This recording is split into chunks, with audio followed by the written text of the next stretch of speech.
Everyone, today is another day of Great Ace Attorney Chronicles.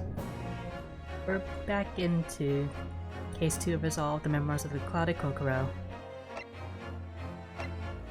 And we're gonna get back into the trial after picking up some more evidence.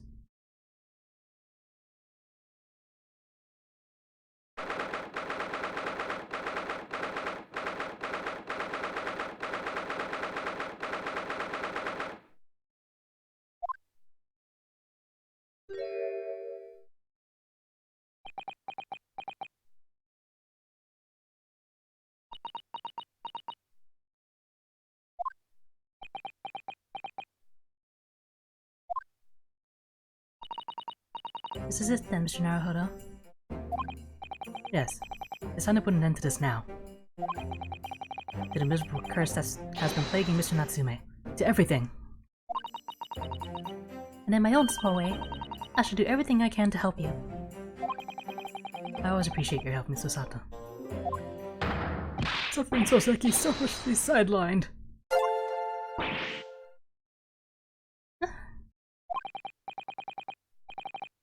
Good morning to you too, Mr. Natsume.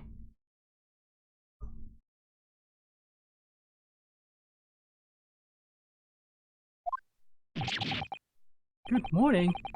Good morning, local student Mr. Naruhodo, Esquire. Listen to you two chatting away happily as if the main player of today's trial isn't here. Why would you do that? Why? Oh dear, we didn't mean to cause offense, Mr. Natsume. I thought perhaps that because you had your eyes shut so tightly you were meditating, finding inner calm. It seemed wrong to disturb you. I was waiting! What's the matter, Mr. Natsume? You seem different somehow today. Why, naturally, that's because I have a spiritual enlightenment. The path of literature, you see, is a journey to discover one's own depth. What's that say? That's the sort of morning conversation I was hoping for. That's why I had my eyes shut. I missed the signs, I'm afraid. Somehow. You have to forgive me. And you mustn't talk of your path leading you to death, Mr. Natsume. That was just an example. Oh yes, there it is. Inner calm. You rarely came to see me at all yesterday. I was sure you'd then be and return to your beautiful long-lost homeland. You've not even been in Great Britain a week yet. Yes, well, anyway. I intend to set everything straight in court today. I'm determined to uncover the truth.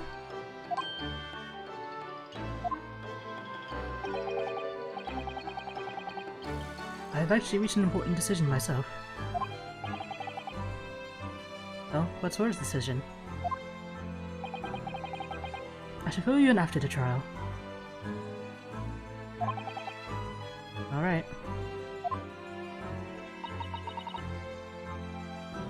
It would seem Mr. Sholmes isn't coming today after all. It's a very clever message, I think. My dear fellows, you must win this battle on your own merits. It's a very clear message, I think. That he's overslept again. The great detective, my arch nemesis. Long may he stay away, if you ask me. Defendant, I'm your legal representative. The trial is about to begin. Make your way into the courtroom immediately.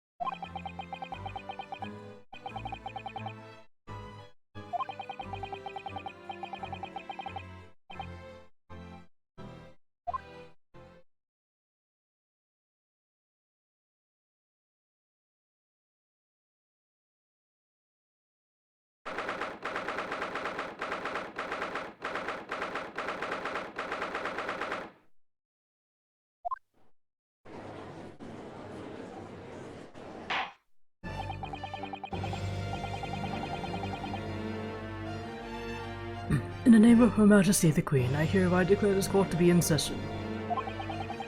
I call upon the counsels for the prosecution and defense to declare their willingness to proceed. The prosecution is ready. Yes, the defense is ready. Very good. And I call upon the 6 ladies and gentlemen of the jury, chosen by lot to represent the will of the people in this trial. Are you ready to proceed? Absolutely. Justice will be done, you mark my words. I'm obliged to say, I feel especially ruthless on days when my hat is sitting just right. Oh, well, I wondered if you could adjust my hat for me. And please, be as ruthless as you like. He deserves to die if you ask me. Especially gas thieves. I have no sympathy for the man at all. Look, I said it yesterday and I'll say it again now. I don't have time for this. I got my own problems. Oh, may the Lord show us all the light here and lead his flock to a righteous verdict again today. Now, Ventix, what can you tell us?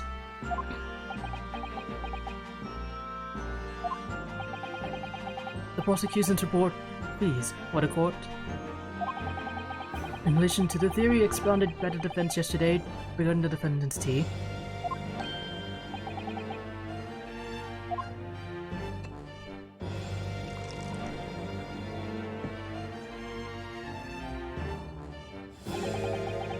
before the prosecution delivers the black news about the black tea belonging to the black engine in the dock. Right, allow me a moment to savor a liquid of a more sanguine view. In fact, I'll defer to the good detective on the report. It's you, Inspector. Yes, sir. Thank you, sir. As indicated by the defense, we found a bar of soap just outside the victim's window in the snow. And there was indeed a frozen reddish liquid and a little depression on the top of it. Yes, that's the tea. That's what Mr. Natsume brought with him that night. Spill it.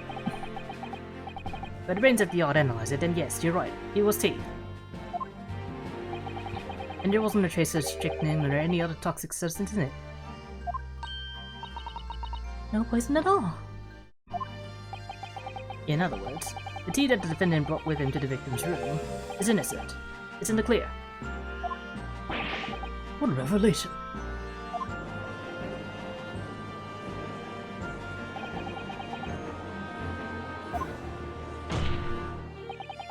This makes it quite clear.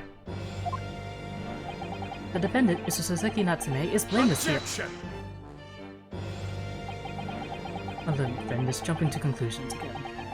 A typical Nipponese reaction. What? Yes, it's true, no poison was found in the few drops of liquid recovered from the soap on the window ledge. But, what logic is that?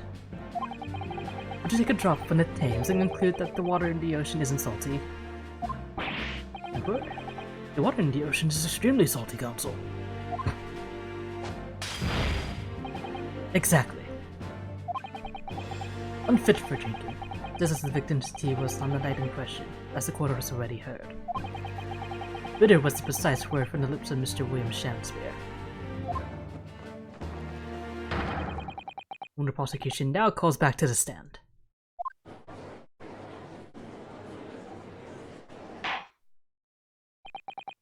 Very well.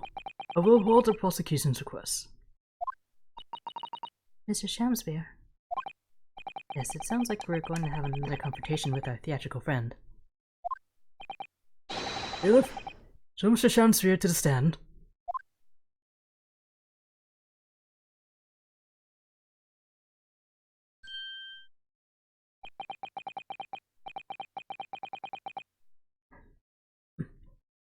Mr. William Shamspeare, the victim of this despicable crime. Oh heaven, oh hell, you command me to remember. Forsooth, 'twas I, Shamspeare, did have a bellyful of the foul fluid given in mine innocence. Yes, but as was revealed in yesterday's proceedings, the witness is not as innocent as we have perhaps first been led to believe. Reason bars of soap such as this. He has been stealing gas from the supply company, yes. One may smile and be a villain. Forsooth, 'twas I, Sham Spear, did have a room full of the sweet fuel given. That's right. Oh, George, don't forget. This man is a rotten thief. I haven't forgotten. You kept all that about the ice coins a tiny secret, didn't you? You should have owned up sooner. Arrest him, I say! Arrest him at once! And then feel the sting in my tail. Oh, indeed. By dint of violent, cowardly means have I plotted to further mine own ends, I confess. I was not pardon my sins, but that I am sure. If you acknowledge your wrongdoing, what exactly are you doing here? Cowards die many times before their deaths. And for a coward such as I, therefore be well deserved. But yet that a still greater crime passeth unpunished. For lo, the hairy-faced gentleman of farther east in Verona, he contrived to poison me. But there is no poison in the tea found in your room. The police have attested to that. What the defense would assert as an inconsistency will quickly be cleared up by the witness's testimony. Is that not so, Mr. Shakespeare? Verily, my liege, I will most gladly speak. Very well. Let the witness testify to explain this inconsistency. Tell the court why it is that poison apparently entered your body, though none was found in the tea.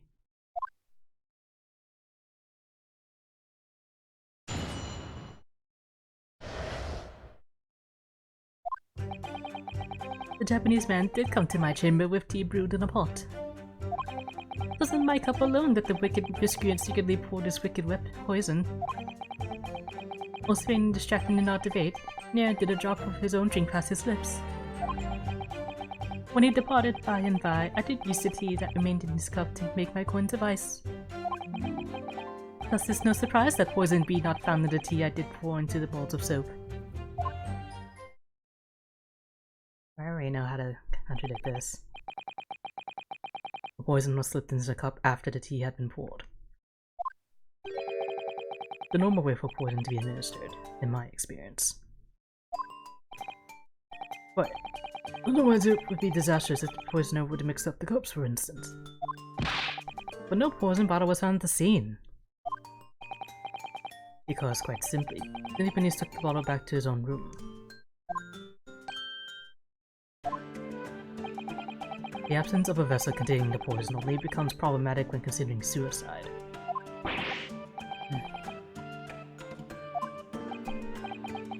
By now it should be perfectly clear. A bar or two of cheap soap is wholly insufficient to wash the deep stains of guilt from the accused's hands. Sirs, madams, 'tis true that I, Sham Spear, be a common thief of gas. But, listen here, ladies and gentlemen.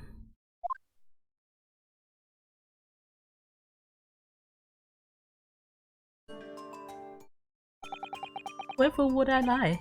Verily, I have no cause. I have naught to lose. Oh. I do declare. Thank you for your testimony, witness. Counsel, please proceed with the cross-examination. Yes, my lord.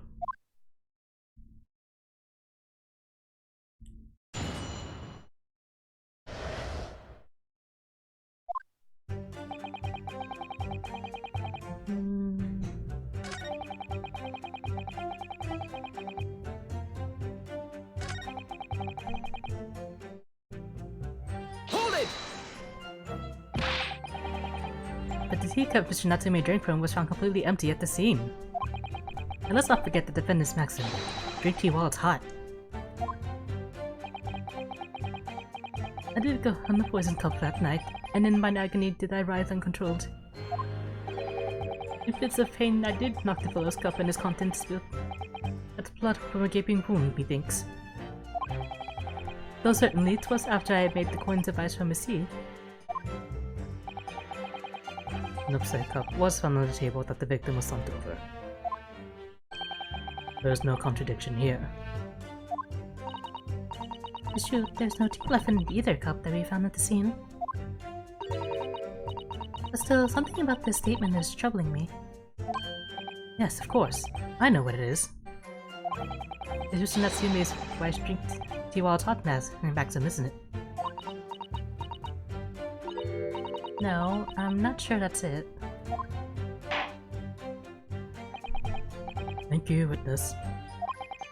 Now reiterate for the court, what is it that occupied you after your guest had left and before you drank your tea?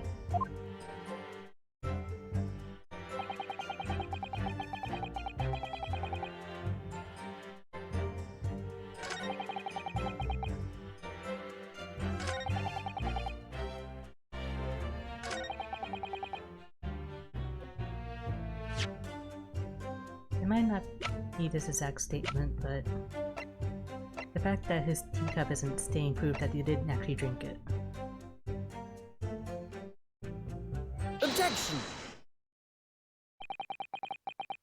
You claim that Mr. Natsume didn't drink a drop of tea on the night in question. But that's impossible. How, applauding. What is this, he clad fiend? The two teacups from the scene, one used by the victim and the other by the defendant, have a clear difference between them. One that represents incontrovertible proof. Incontrovertible? What difference? Look at the inside of the cups. Just here. There's a clearly visible ring. Yes, a tea ring. Commonplace enough. Indeed, such stains occur all too readily when one leaves tea in the cup for a while. And yet, Mr. Natsume's cup has no such ring. Good lord, you're right. It's completely clean. And prithee, sir, what makes thou of it? Exactly what Mr. Natsume told the court yesterday. The Japanese saying he quoted. Drink tea? Well, it's hot. That's right, yes. The jittery Mr. Natsume was true to his usual self that night and drank his tea in no time.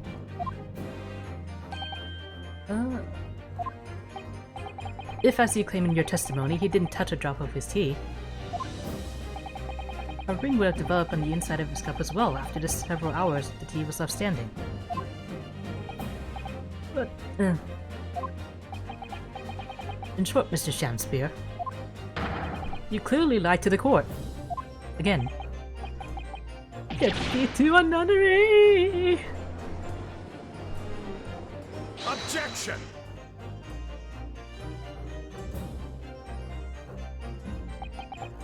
As a rule, I fill my hallowed chalice upon up to 7 times during any one trial.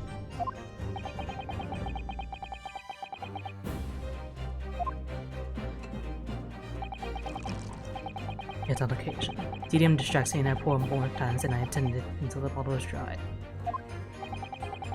Your drinking habits are fascinating, but irrelevant. On the contrary, they illustrate the fickleness of human memory. To William Shakespeare. Yes, my liege. Well, you previously stated that you made the coins of ice from the leftover tea in the accused's cup. Could it be that you were perhaps mistaken? Eh? Could it be that, yes, perhaps there was some tea remaining in this small teapot left at the scene? A fact that had vanished from your memory until now.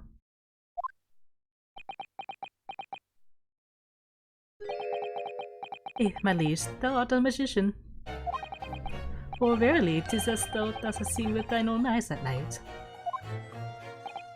What? Forsooth, I was mistook. I did plan to use tea from the Japanese fellow's cup, but lo, when I looked, 'twas empty. And thus did I use the dregs that festered in the teapot, as my liege did suggest. Objection! And you just suddenly remembered now that you made a mistake before? He's leading the witness, come on. Are we supposed to believe that? Objection! People's memories are imperfect, my learned friend. Which is why we rely on evidence instead. Well, in any case, it makes no difference.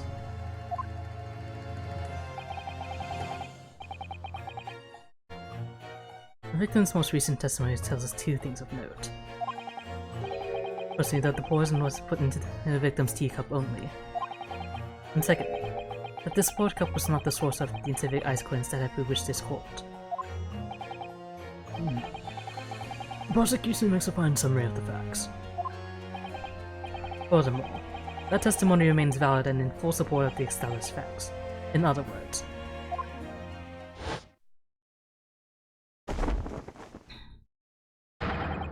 the inconsistency claimed by the defense simply does not exist.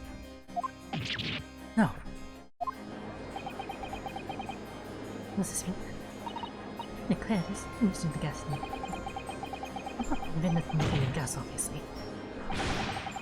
My lords, ladies and gentlemen of the jury, I do solemnly swear. After I did dine at Grub's Grubbery Ale House that night, not did pass my lips, but the black tea given me by the Japanese was back be stooped as low as death. And at what time did you dine, sir? Why, I did partake of my favorites. A broth that would be called soup, and a leaf that would be called salad. As insalubrious a menu as the establishment where it was served. What you got will give us some faults to make us men.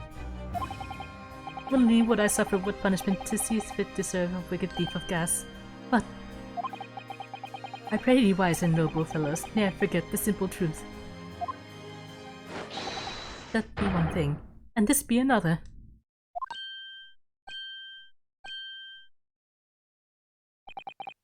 Dearest all, your humble servant Shanspeare doth entreat you. Punish the Japanese fellow for his sins. What's this now? If I may speak, my lord. Yes, Mr. Foreman? I believe we may have been duped by that rotten defense lawyer. By me? I do declare you may be right. You don't know the waif there was making Gordon's advice to keep himself warm. But this lawyer had allowed seriously be stealing gas, he deserves a dose of poison, eh? He's been leading us up the garden path, that's what he's been doing. I really never said anything like that. What we just heard for the victim here has opened our eyes again. We've reached a decision this time, and we won't be swayed from it. Oh, we'll see about that. The court acknowledges the position of the jury foreman. I would only hear the jury's findings. What? No! You can't yet! Ladies and gentlemen of the jury, you will state your decisions now. Guilty! Guilty. Guilty. Guilty. Guilty. Guilty.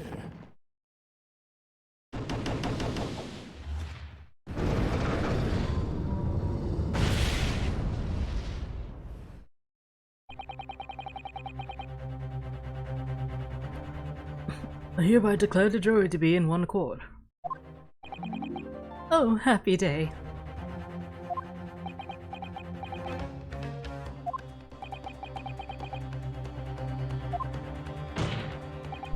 My lord, the defense asserts its right to carry out a summation examination. Very well. The court upholds the defense's right. Typical. My learned friend is unable to accept the obvious truth.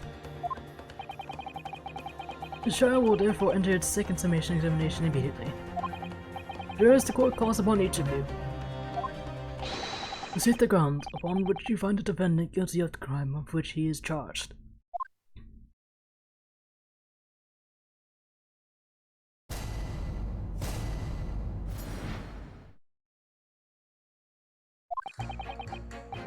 Imagine logically, and having considered all the evidence, the defendant must logically be guilty. I do agree that gas is far too expensive. I can quite understand why the man would want to avoid paying. Stuff explodes and it can poison you. It's absolutely lethal gases. Gas doesn't come for free. It costs a fortune to deliver around the city and maintain the pipes. Should be told the T.Y. officers that for me is a little sketchy at times. If nothing else passed the victim's lips that night, there's no other explanation, is there?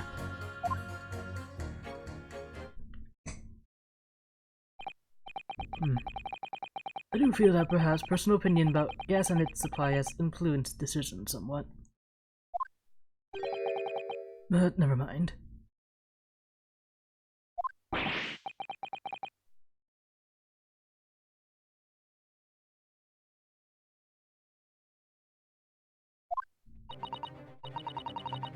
The truth is, our counter-argument wasn't as unassailable as we'd hope.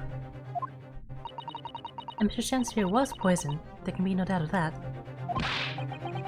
Then how are we supposed to turn this around? I think we need to establish the method by which Mr. Shansphere was actually poisoned. Our only hope is to demonstrate that into the court incontrovertibly. But that's truly almost impossible at this stage. If we don't manage it though, Mr. Natsume will.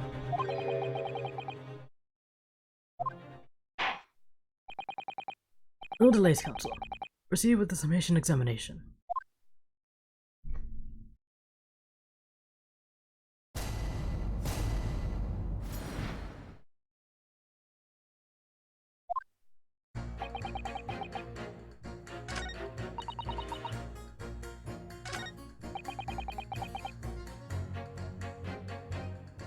Hold it!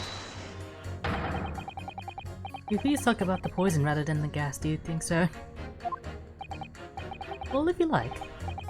I mean, to be honest, I take poison over gas every time. You take poison? What I mean is, poison can only poison you. It doesn't explode, does it? Goodness me, what are you talking about? Set me straight please, lawyer man. Well, it's certainly true that poison isn't prone to exploding. But I think you'll find poison also can't light or heat up a room. You're right, I hadn't considered that at all.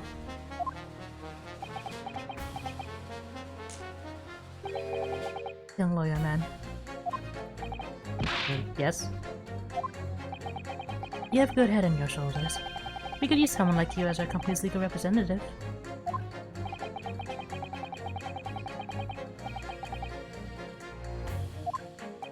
Yeah, it's a good deal, you should take it. Anyway, the point is, I haven't had the best experience with gas companies in the past.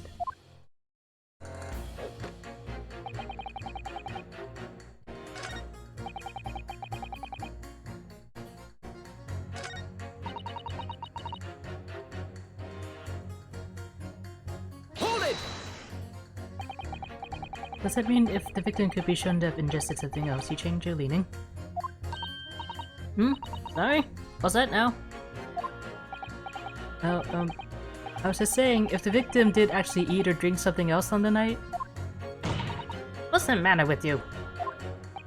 Sorry? I said if nothing else passed the victim's lips that night, there's no other explanation, is there? Haven't you been listening to me at all?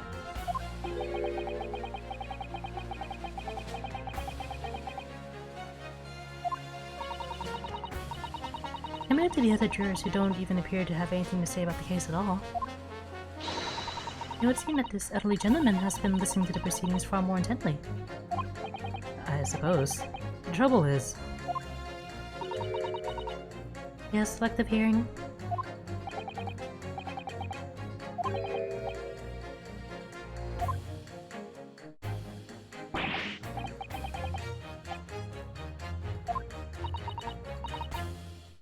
I don't think the only way we shall overcome this difficult situation is by exposing the way in which Mr. Shansphere was really poisoned. I had to prove that it happened some other way, and not via Mr. Natsume's tea. Yes, I know. The trouble is... I have absolutely no idea how it did happen. Mr. Naruhodo, I wonder if perhaps there's something you might have forgotten? Oh? Like what?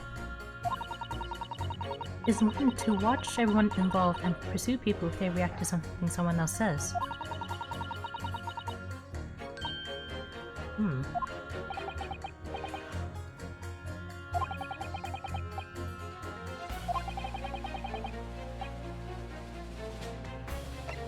I got it.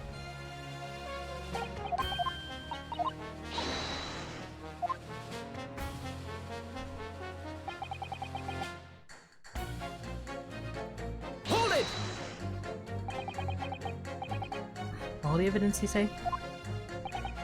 That's right. And there's no room for that. It's all pointing at that Japanese man with the big mustache.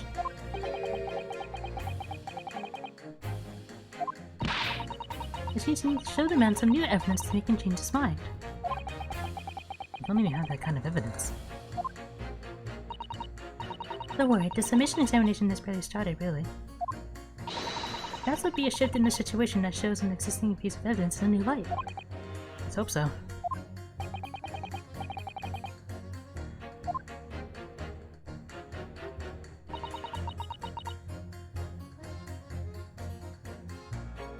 Hold it!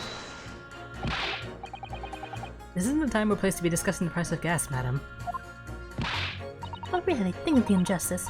Air is a gas, and air is free. Why should Altima gas cost money? It makes my blood boil. I can feel myself becoming more ruthless than ever. This isn't the time or place to be ruthless either. If I might interject here. Yes, madam? It seems my fellow juror takes issues with the price of our company charges for gas. It's precisely because of thieves like this man that the cost goes up. Oh, what a beastly man. That unkempt mustache, those hunched shoulders, poisoning teens, stealing gas, utterly unforgivable. No, Mr. Natsumi isn't the one who's been stealing gas. I'll thank you not to go adding on more crimes. Mr. Natsumi hasn't been poisoning tea either. Well, anyway, I've quite made up my mind. It's as made up as the price of gas.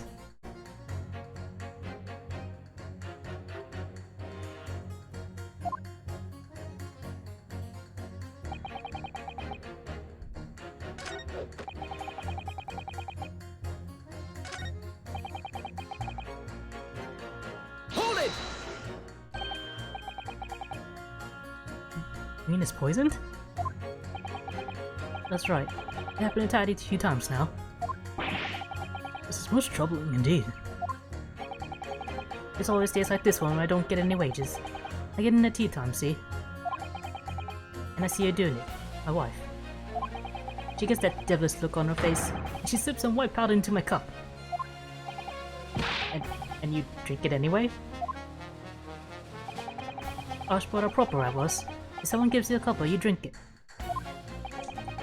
And what happened to you? What did it taste like? It was god-awful, believe you me. Salty as hell.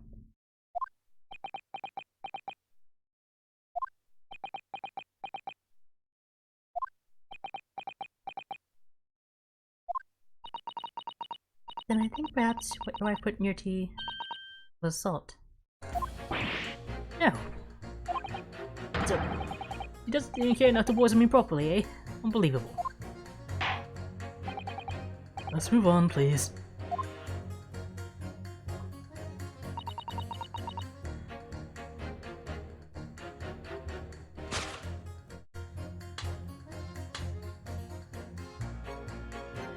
Objection!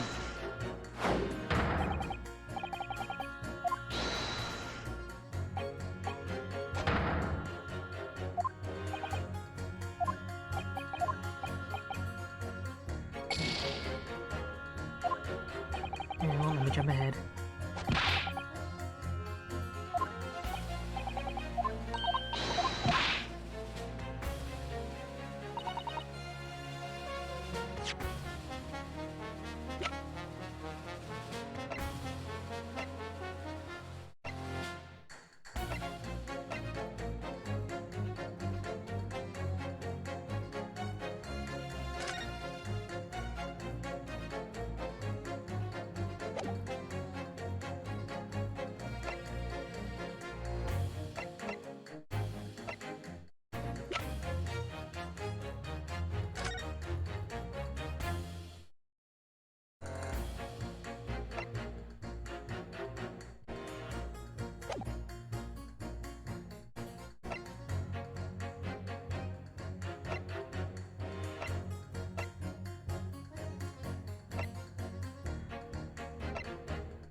Maybe I should see if I can follow up on something.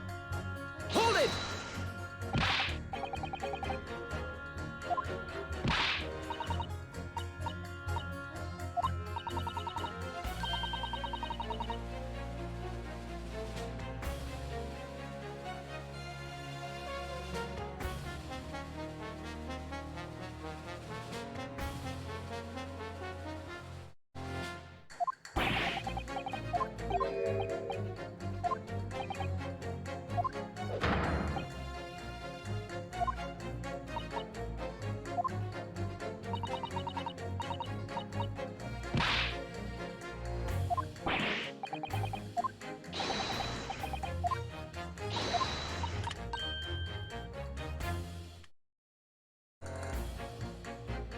Excuse me!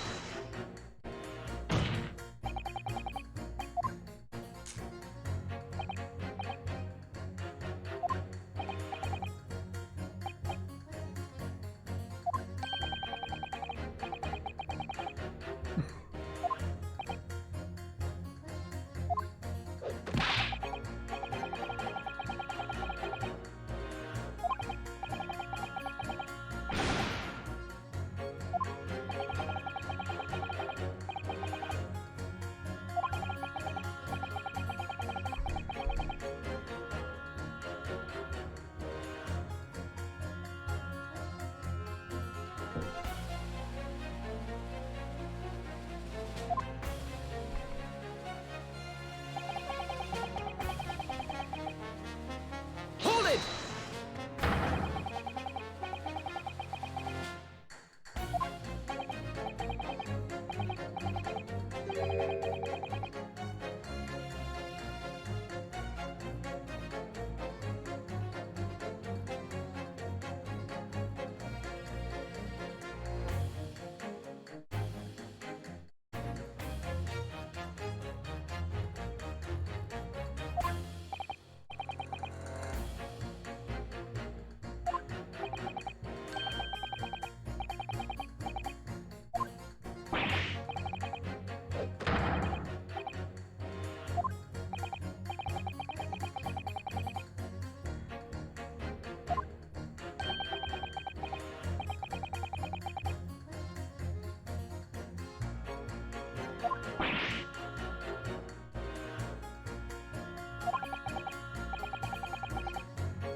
Did I actually press her yet? Hold it! Can you please refrain from all this talk of gas? There's an all-out attack underway here in case you hadn't noticed, against my company's gas.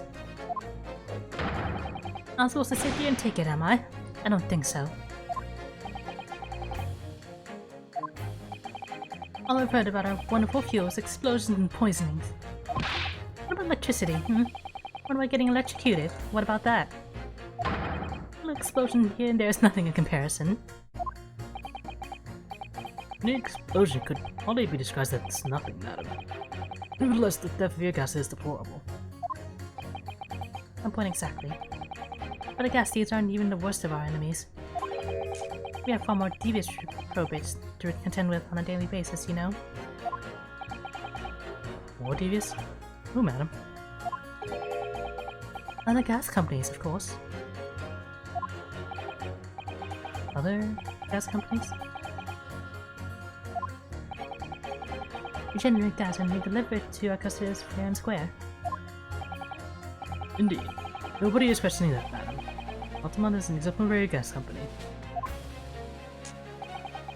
But there are other unscrupulous gas companies here in London that don't even have any gas at all. What? But if they don't have any gas, how do they go about selling it to people? You wouldn't think it possible, would you? But they steal our gas, you see, and sell that. They steal your gas? How on earth is such a thing possible? This hubby is like ours, deliver gas to people's homes via a network of pipes. But these devious reprobates secretly disconnect our pipes and divert our gas into their own rotten pipes. Then they make a contract with the household supplied by those pipes. They take money for the precious gas that's rightfully ours, without us even knowing. They're diverting gas into their own pipes illegally. What a brazen form of theft! When you visit customers' homes to collect the money from their meters, you've always had to check whether or not one of these devious companies has enough to his tricks. Excuse me! Do you have something to say about that, juror number 3? Oh, golly, you mean me? I'm terribly sorry. I was just thinking to myself.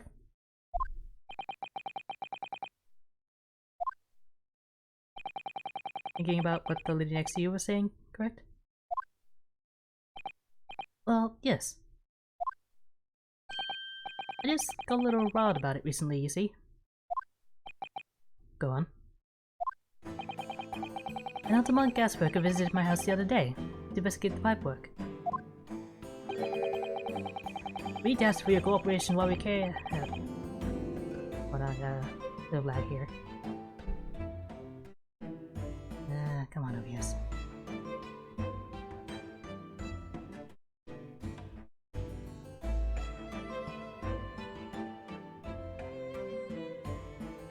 While we carried a secret check of your property, sir, the fellow said. So I let him in, and you know what he did? Afraid I have no idea. Please tell us. He proceeded to take one of my lights off the wall. Then he grabbed the exposed mouth of the pipe and started blowing into it.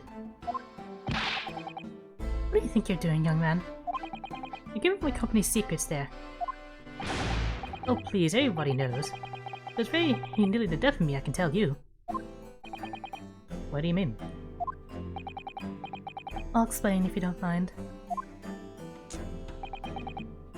As I said before, these unscrupulous other gas companies connect their customers to our pipe network. Yes, but how does blowing into the pipes come into it?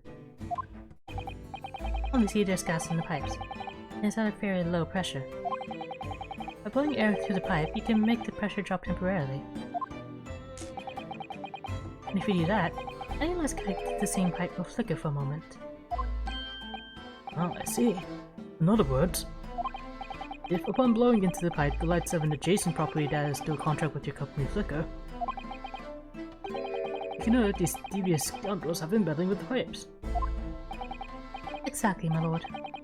That's in a nutshell. It's the reason why we had teams of workers going around neighborhoods to investigate which lights flicker. The trouble is, the particular worker who came by my house didn't know the strength of his own breath. He blew down the pipe with all his might. You can guess what happened, can't you? Well, if he blew hard, then... wait. You mean... That's right. The lights didn't just flicker, they went out. Along with the stove. Gas started pouring into the house. What a disaster. The gas supply must have been interrupted briefly because the man blew too hard so the flames went out. I'm afraid I yelled at the fellow. Are you trying to kill us all? I said.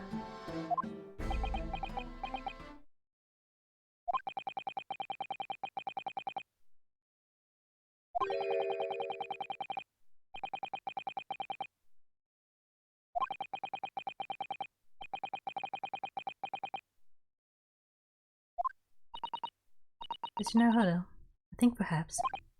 Yes, this is almost certainly the clue that we've been hoping for. Juror number 3. The defense requests that you amend your statement to include that information. Oh, well, if you like. I don't mind. Well, I do. That's our company's secret method of identifying the rogues that didn't try to diddle us. Like I said, madam, it's widely known already. Very well, juror number 3, you will amend your statement accordingly. Yes, my lord. Although no, I'm not really sure what the point of all this is. Go too hard into a gas pipe and you extinguish everything in the house, and then you're in real trouble.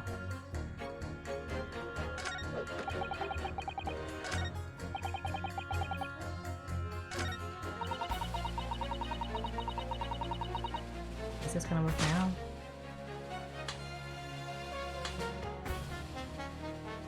Objection! These statements clearly contradict each other. Good gracious. To whose statements do you prefer, Counsel? Juror number 6. Did you hear what juror number 3 just said? Eh? What? Yes, of course. I heard him bumbling about something or other. There is another explanation here, I believe. Something precise was not the ways he did, in a matter of speaking, pass the victim's lips on the night in question. What? What explanation? I wonder, did the police check the mouth of the gas pipe feeding the wall light at the scene? To see if there are any traces of poison there.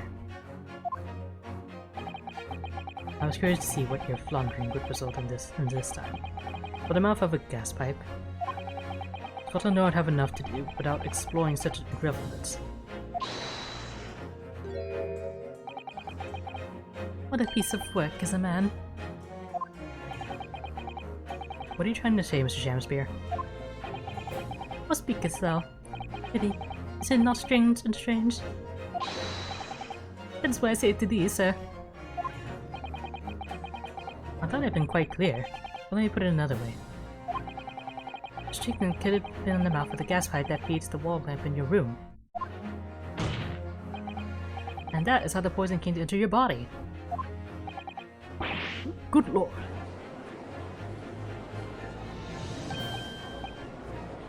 Very tasty then, gas pipes. Is that what he's saying? Was the gentleman suggesting that the poor man was so desperately hungry he tried to fill his belly with gas? Lest no actress would perform a kissing with him, What shame, madam, speaking thy fancy. Are you sure you're not such a buffoon that I have to kiss pipes? Objection! This is no summation examination. This is a farce. The prosecution will not stand for any more of my learned Japanese friend's conjecture.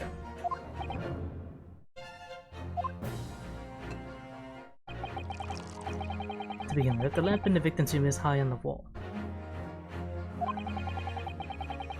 Nor can tell places listed to pipe that feeds it, he would have to be a contortionist. These are empty assertions. There's no possible proof that the man did as you say. Objection! It's true, I have no proof that Mr. Shamspear put his lips to the pipe. However, I can say with some certainty that on multiple occasions, Mr. Shamspear has been doing something in front of that lamp on his wall. And I have evidence to prove it. Oh, you got our attention, lad. I'd like to see how you can be so sure of yourself. So would I. Let's see this evidence then.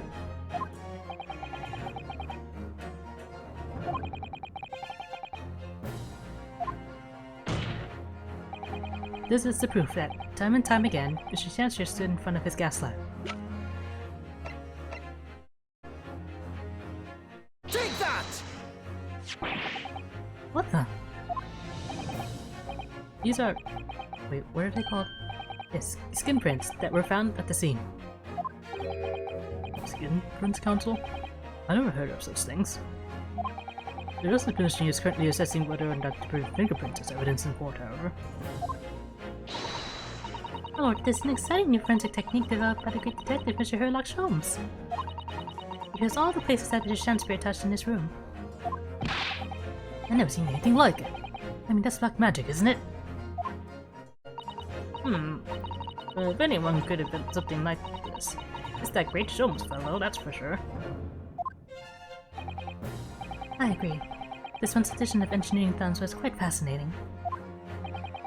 Found skin prints in many places that you would expect. On the table, on the costumes.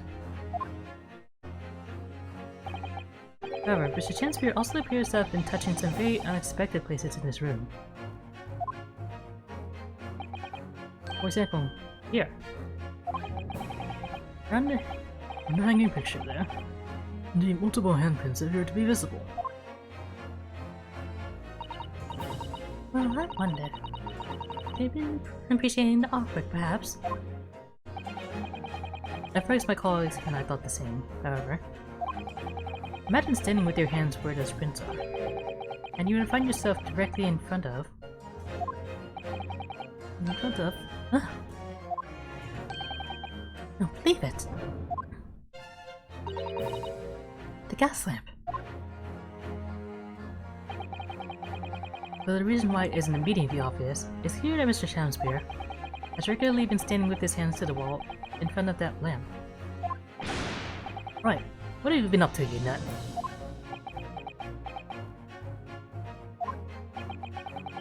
I'd asked the court to recall juror number 4's earlier statement. Eh? What did I say? He said that blowing into a gas pipe would make the lights in the entire building flicker. And now he recalled juror number 3's statement. What, me now?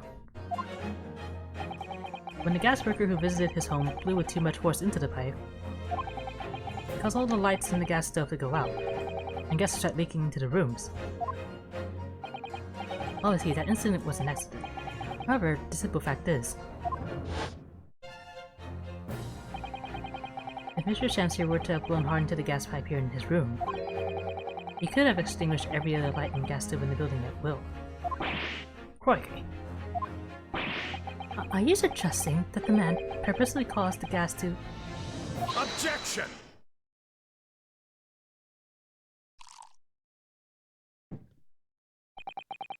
Whilst I acknowledge that the prosecution is required to remain silent during a summation examination, I must toast to my learned friend's utter disregard for the letter of the law. What is the meaning of this, Lord Vanziques? This curious photograph, or whatever it is, presented by the defense, the so-called skin prints. Clearly, that cannot be accepted as any form of usable evidence in this case. But it's a exciting new forensic technique, developed by a great detective. It's nothing. A mere toy developed by an amateur sleuth with too much time on his hands. Certainly even research of this nature by the esteemed British Holmes cannot be recognized by the court as formal evidence. Hold it! Please, my lord, if I may. Mr. Sata, It's not the defense's intention to submit the skin prints as formal evidence. We merely wish to present the results of the great detective's investigation of the scene as a tool by which to explain the possibility to the ladies and gentlemen of the jury. And if the trial were to come to an end now, we should never learn the truth behind these mysterious handprints that everyone has now seen. I don't believe we can allow that to happen. I'm sure the jurors would agree.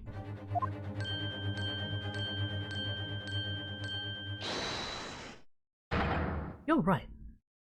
Whether the strange handprints are a significant clue or not, it's up to us to decide. You're number 3. Oh yes, I do declare the great detective's investigation results sound absolutely fascinating. And I want to hear what that shady actor fellow has to say about those shady handprints.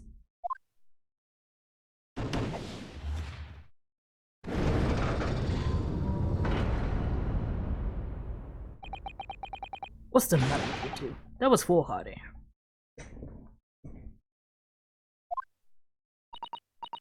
I did say it, didn't I? I don't like to break a promise. No, wait, your artist lordship is not fair to take him out of evidence.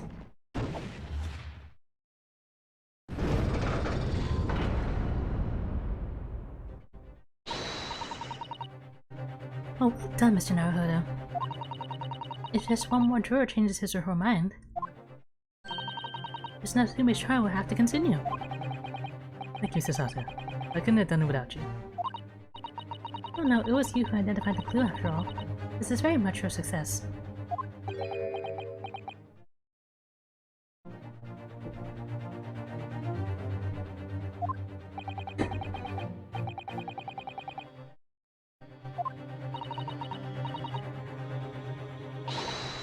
Just one more juror, Mr. Naruhodo. You can do it.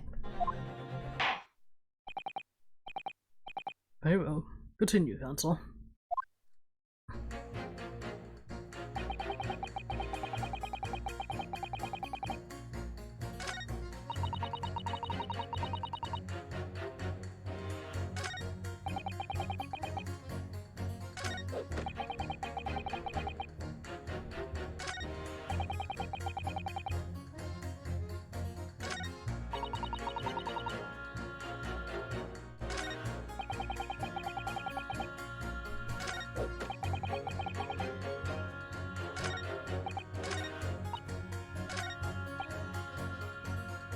what should I do now?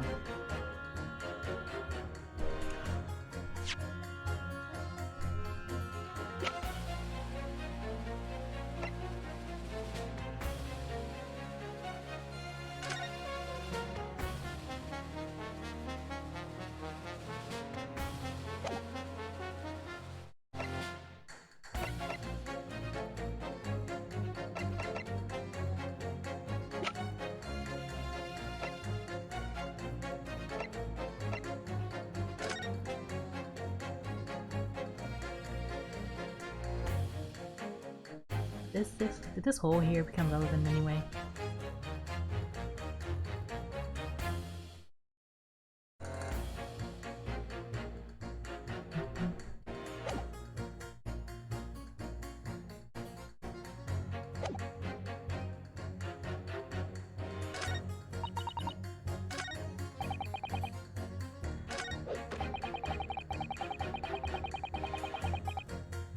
Did she finish her statement before Hold it! I went to the other day?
That was a long one.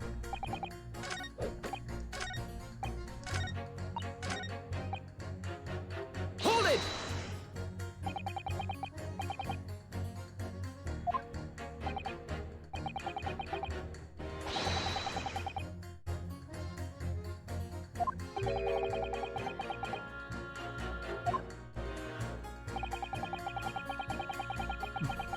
The defense is demonstrating another possible explanation for the events on the night in question. What do you make of that? What, the so-called skin prints? Considering a forensic investigation technique developed by the great detective himself. The numerous handprints on the wall are clearly out of the ordinary. If Mr. Shanspeare had indeed put his mouth to the gas pipe on the night in question, it can't be denied that this possibility that's where the poison was. Yes, I won't deny that it's playing on my mind. But as the prosecution rightly says, we should pay no heed to unacceptable forms of evidence. And besides, Yes? even if the fellow has been up to some mischief with the gas pipe dozens of times before, it doesn't mean that he's got up to the same shenanigans on the night in question, does it? If you can't make your case better than that, I'm afraid I can't change my stance. You make a very valid point, sir. What? That's true. Perhaps I was a little hasty. No, wait. If you got your chance here, haven't you? So it's time you prove your theory.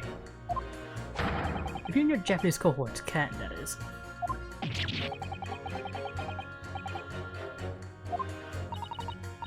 Mr. Naruto, if you can't substantiate our position, I afraid the jurors that changed their minds before may very well change them back.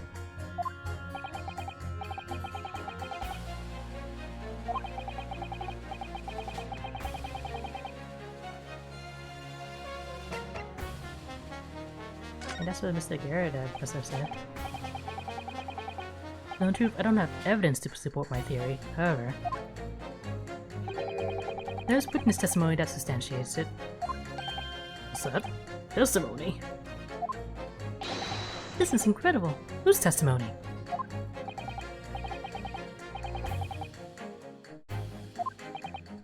Person whose testimony revealed details about the gas in the Garrett residence at night. Namely,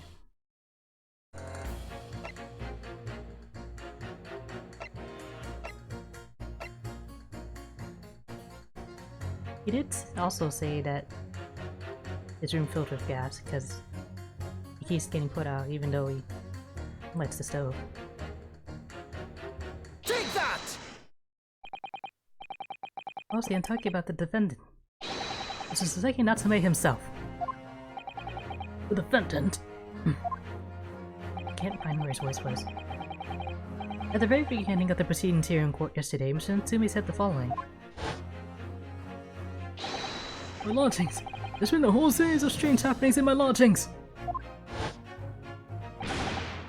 Even on that fateful night it happened. When I returned from Mr. Shamspeare's room, I lit my gas stove and climbed into bed. But before long, the stove went out, and somebody tried to kill me! On the night in question, the gas in the defendant's room went out. So I asked the court, was that a mere coincidence or not? Good golly. So that Shakespeare fellow blew air into the gas pipe to make the man's stove go out on purpose? Now hold your horses there. What would you do that for? Mr. Foreman. What the? What is it, man? We cannot allow judgments to be passed while this doubt remains. It's true that I don't have conclusive evidence yet. However, you must surely agree. There's more than this case that meets the eye.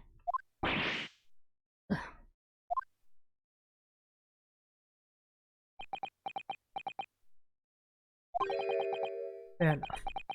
Like I said at the outset, I'm a man of logic, first and foremost.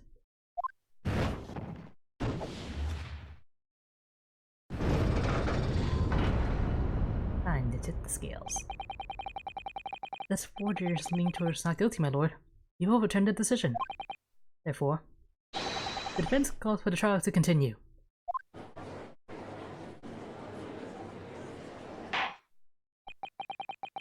As the defense has rightfully indicated, the summation examination has concluded with a majority of jurors altering their decisions. 2 jury members now call guilty, 4 now call not guilty. Therefore, the jury's opinion is conflicted, and in accordance with the law of this land, I hereby order the continuation of this trial. Mr. William Shakespeare. My lord, how can thy humble Shakespeare serve thee? What you say in response to the various revelations made during the summation examination? What say you? For God then me, I do solemnly swear. I recall aught of either the lamp or the pipe. But your hands have made a tiny mess all over the wall there. How do you explain that, eh? I am done with this. The dignity of this great courtroom has been sullied enough already. Juror number 5. Oh, me? As I went to some pains to point out already, a print from the self-professed detective's toy has no place in the British Court of Law. As such, whether or not this man did indeed stand before the gaslight with his hands against the wall remains, at this time, unestablished conjecture. You would all do well to remember that. Objection! The prosecutor must concede that it would be extremely simple to verify. Just order the mouth of the gas pipe feeding the lamp into the Shakespeare's room to be examined. If there are traces of poison there, Objection! what appears to be extremely simple is my deep beneath friend's mind. You recall that in order to check for the presence of poison in the tea, some remnants of tea were required. Yes. Therefore, it shouldn't be beyond your wit to imagine that even if poison were to have been spread on the pipe, it would have been completely evaporated by now, making any analysis impossible.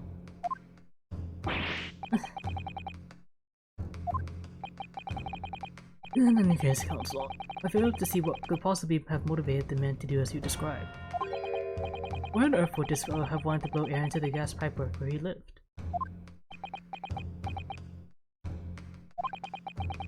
There's only one possibility I can think of, and that is he's leaking gas to commit murder.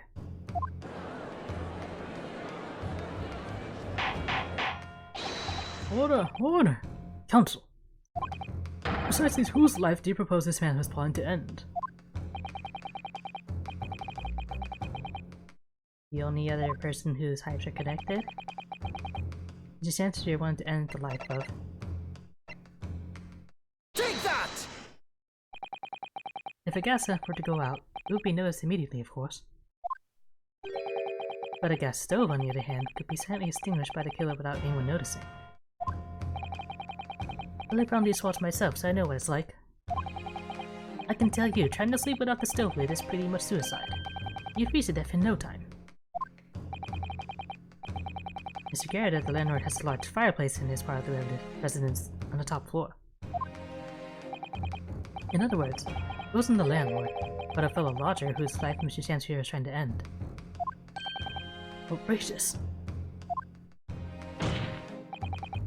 I'm talking, of course, about the defendant.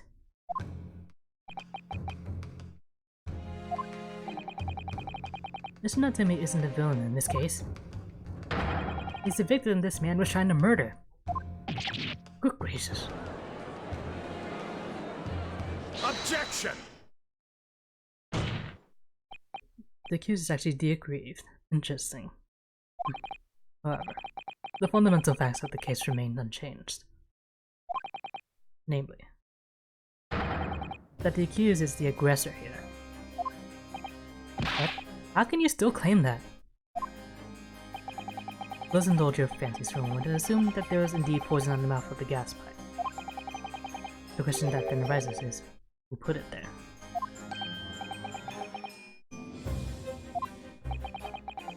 The only logical conclusion is that the person responsible was aware of this man's trickery with the gas supply and his intent to kill. Yes, that would indeed seem logical. If the sailor were unaware, how would he or she have known at least the end of the gas pipe with poison? So now we must ask, how could anyone have known of Mr. Sansier's murders besides? I mean to suggest. Naturally. The sole possible answer to that question couldn't be more obvious. Only the man whose life was being threatened could possibly have known. What? In other words, the person who put the poison on the gas pipe, it was a clear retaliatory attack. Can only have been the accused, Mr. Soseki Natsume.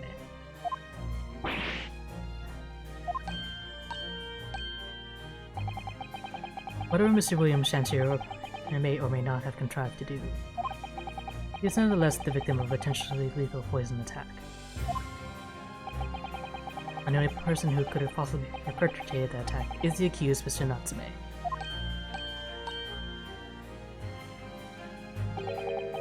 The defense counsel is theorizing, has failed to avert suspicion from the accused. Far from it. In fact, now that there's a clear motive for the poison has been successfully established,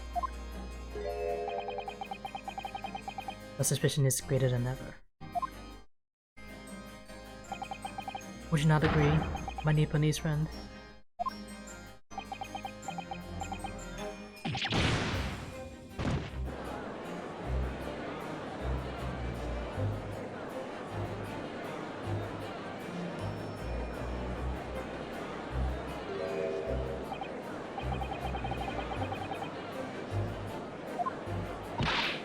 Naruto, you must respond.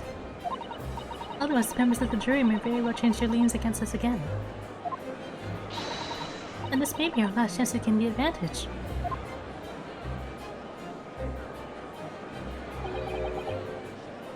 What advantage?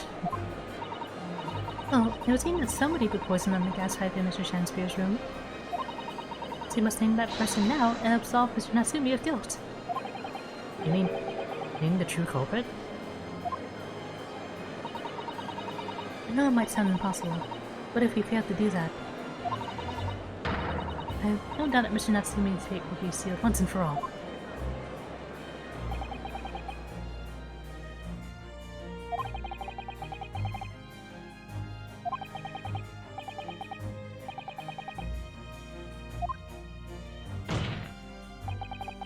The prosecution calls for the jury to consider their liens again.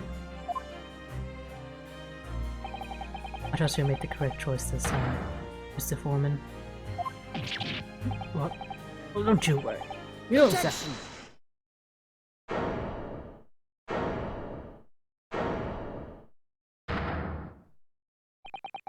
There's one other person who I believe could have been involved in all of this.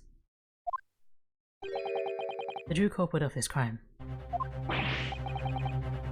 The true culprit? A term found only in second-rate novels featuring third-rate great detectives, my devious friend. But why not? This process has gone on for so long already, I see no reason to cut it short before its disappointing climax. Thank you. Tell us, my learned Nipponese friend, what is your latest theory? Who is the so-called true culprit of this crime?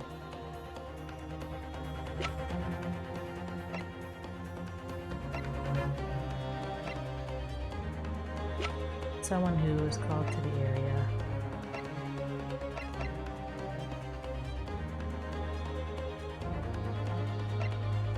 Maybe recently had her hands on some poison? Maybe. Take that! The name of the person responsible for the poison that afflicted Mr. Shakespeare is, I believe,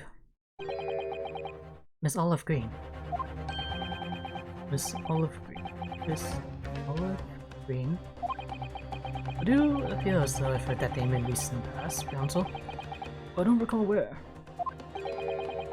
Miss Olive Green. The woman from 6 days ago. The victim in a recent case of stabbing on Briar Road. An incident for which Mr. Natsumi was arrested, I hasten to add. Oh, of course, yes, Miss Green. She has left comatose for some 3 days, I believe. But here she regained consciousness 2 days ago. And I hardly need to remind the court that Mr. Shanspeare's poisoning took place 3 days ago. Even though the woman was lying comatose in the hospital bed at the time, she appears to have a rather fine alibi.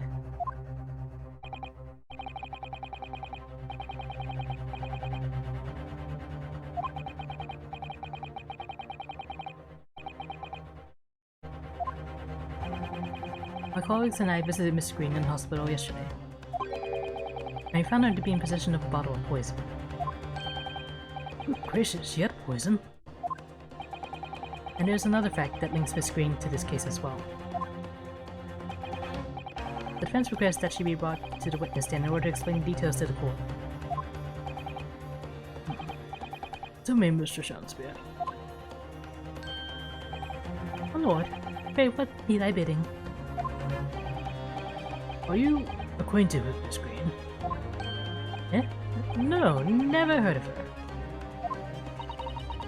Judging by the look on Mr. Shanspeare's face, I think perhaps he generally doesn't know her. At least, not by name. As the voice of Her Majesty's prosecution here, I adhere to my word. It was here that I learned Japanese friend's farce to its conclusion. I appreciate that. I don't appreciate you calling it a farce, but I appreciate it. The prosecution requests a short recess, my lord, in order to subpoena the witness and bring her here. Yes, it was all agreed. Indeed, my lord. 1 hour should be sufficient. Very well. I grant the request. Listen. The defense has made a most extraordinary accusation, I must say.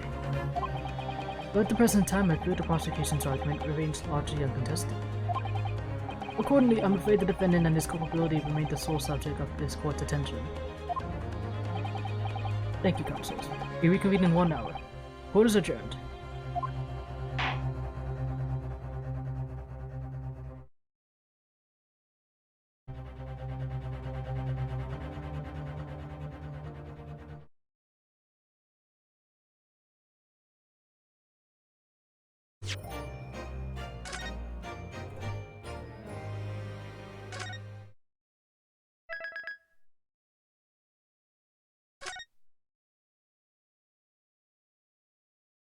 I think this case is gonna wrap up, so I'm gonna keep pushing.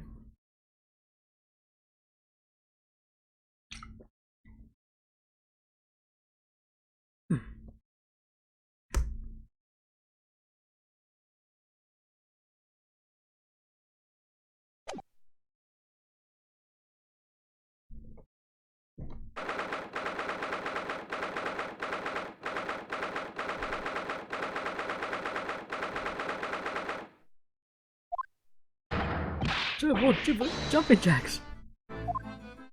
Oh, Mr. Natsume. I'm so pleased for you.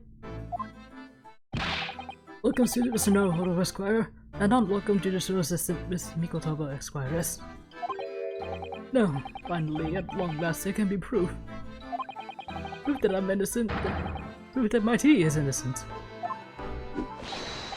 Good morning, my dear fellows. Herlock Sholmes. May you drink my tepid tea and fall forever silent.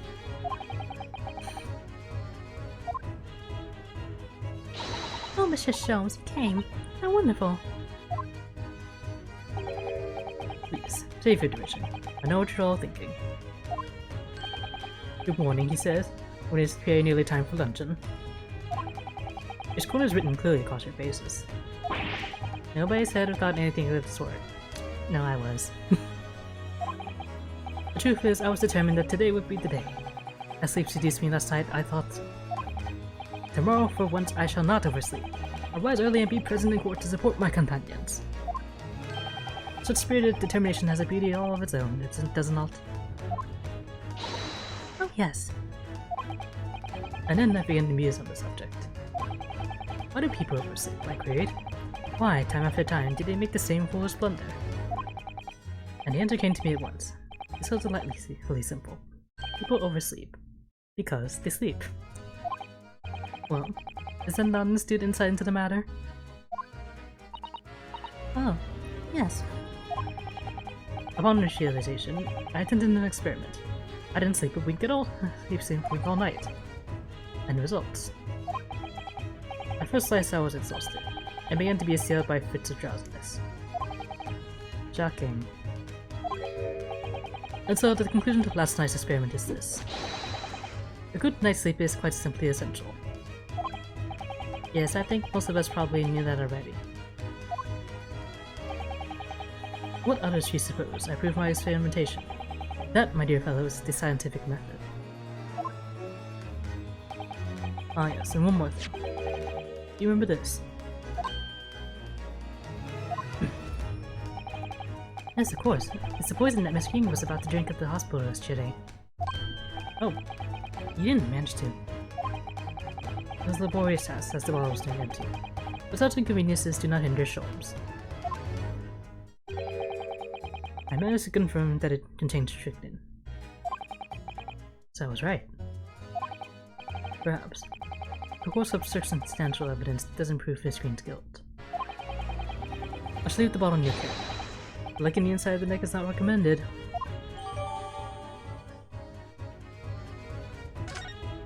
Slow acting now.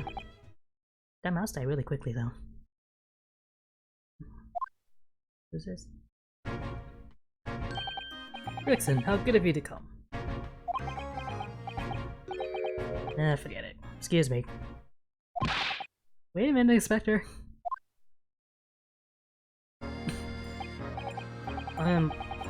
Don't wish to make a nuisance of myself.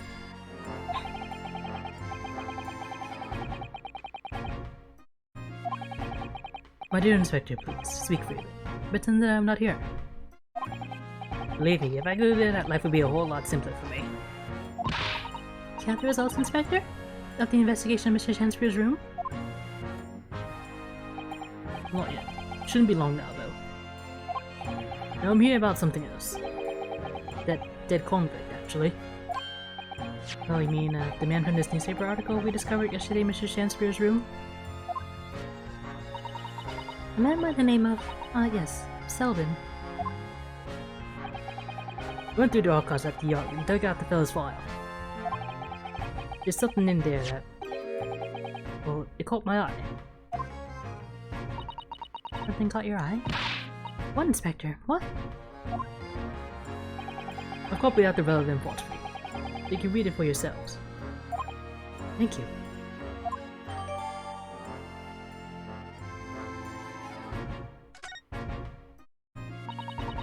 These documents include the details that were in the newspaper cutting we found in Mr. Shanspeare's room. We arrange everything in the court record so we don't have duplicate information. Why are you giving us a copy of this important file, though? Well, you're the ones that turned up the clue in the first place, aren't you? I'm just making sure that things get handled in the proper fashion. Oh, Scotland Yard's workings are so wonderful. Indeed, my dear fellows. An inspector here is a shining diamond in its crown. A shining diamond? In the rough, maybe. Look, I just don't want to be beholden to a lawyer, that's all.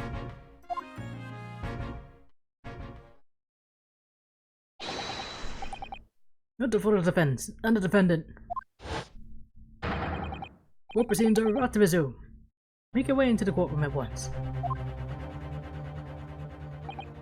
Well, I should leave you then. I'll be listening with interest from the public gallery. Not nodding off at all, certainly not. Thank you, Mr. Sholmes. We're not tired of seeing Mr. Moses in floods of tears, personally, so the best of luck to you. Marcus Davis in our photo, Esquire! Yes, Mr. Natsume? It's time, isn't it? Yes, this is it. Miss Olive Green and Mr. William Shakespeare. It's gonna be the final battle.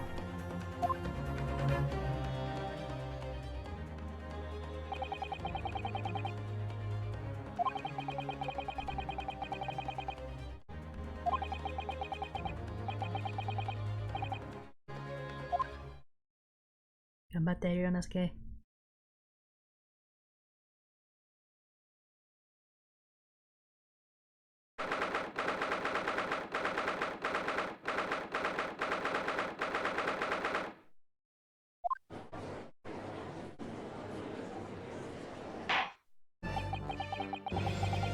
Her Majesty the Queen, I hereby declare this court to be in session right now. Again now. Before the recess, we heard a most startling accusation from the defendants. Claiming that the victim of the case we heard here only a few days ago was the true perpetrator of this incident. A reckless, rash, and prejudiced charge of wrongdoing, in my opinion, my lord. However, the prosecution has tried to extend every courtesy to this amateur newcomer from devious eastern shores. Thank you.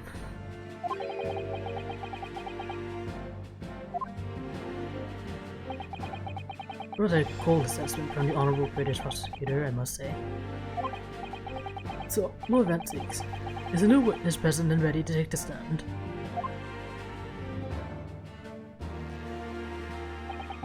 Ready and waiting in the witness's antechamber, my lord. Bailiff, bring the witnesses in.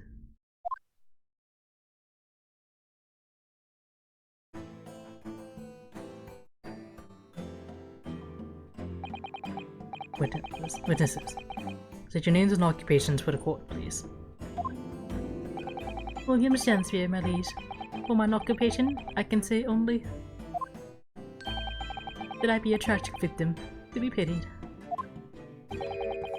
Currently unemployed, in other words. I'm Olive Green. I'm a fledgling artist. Oh, no. Not a fledgling, really. Helpless failure who's too weak-spirited to admit she has no talent, I suppose. Also currently unemployed, in other words.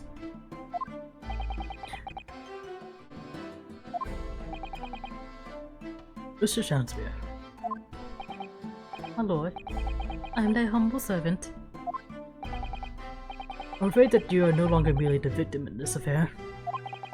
The possibility has been raised that you are in fact the assailant, intent on taking the life of your fellow lodger. The part you have played in this whole business will be thoroughly scrutinized, I assure you.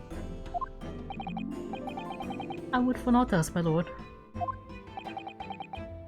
And Miss Green, Yes. you are aware of the reason you have been summoned to this courtroom today, I presume? Yes, the officer did explain. He said I wasn't this ridiculous buffoon. And? Do you accept the charge, Miss Green?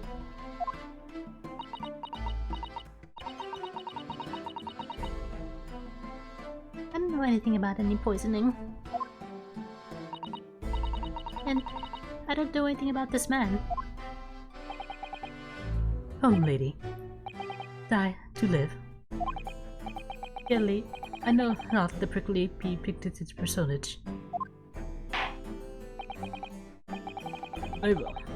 Let's proceed with the matter at hand. That being to ascertain whether or not Miss Green has any involvement in this affair. It's all very strange. Very strange indeed. Why would you suspect me? I barely ever go to the East End anyway. It so happens that I passed by that neighborhood 6 days ago, that's all. And on the night that this man was poisoned, I was still in the hospital fighting for my life. Yes, having been unfortunately caught up in the incident on the street outside the Geradev household.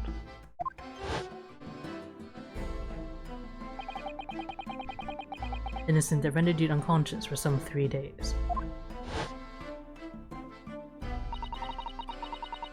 I was struck in the middle of my back by a knife. Through no fault of my own, and now I'm under suspicion. What other irrelevant things might I be suspected of? It's all very disturbing. Your energy is maybe better spent worrying about random knife attacks, I feel, Miss Green. At this point in time, all that appears to connect you with Mr. Shanspeare's lodging since the Briar Road incident of 6 days ago. That's why. We would like you to testify formally now about exactly what happened. Oh no. This isn't 6 days ago. You mean you want me to relive that awful accident? Unfortunately, yes. Please tell the court what happened that day. And of course, we will be interested to hear from you about your movements that day too, Mr. Shamspeare. Eh? But what happened 6 days ago has nothing to do with me being poisoned. Let us proceed then. The witnesses will present their formal testimony to the court. The subject of the incident that took place on Briar Road the evening of the 17th of February.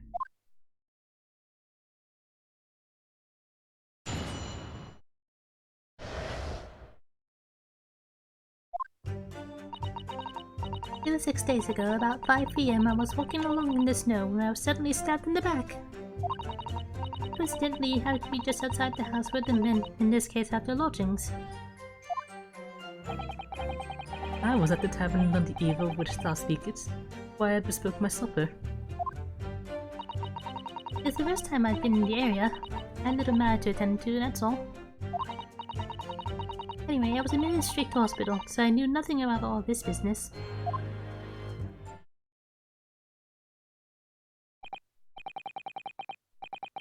Yes, the second incident is Ida Wika, what I believe to be aptly described as the haunted lodgings. We can only presume this is the most unfortunate coincidence. Meanwhile, you say you are not in your room, Mr. Shanspeare. It was the following morning when I did awaken that I learned of the dire events.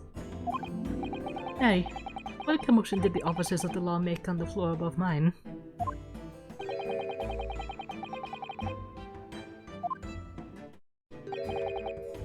As suspected, there's nothing connecting these two witnesses but happenstance.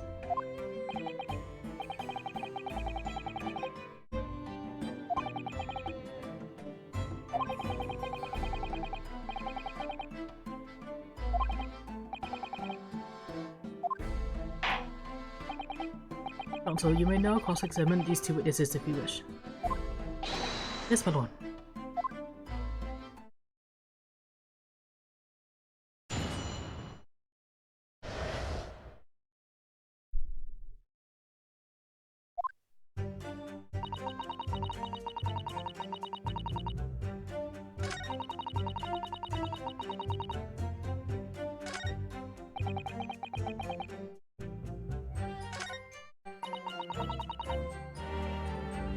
Hold it!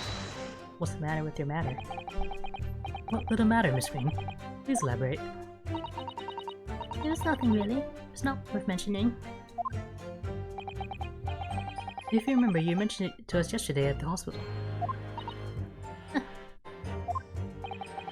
It was related to the card you were holding.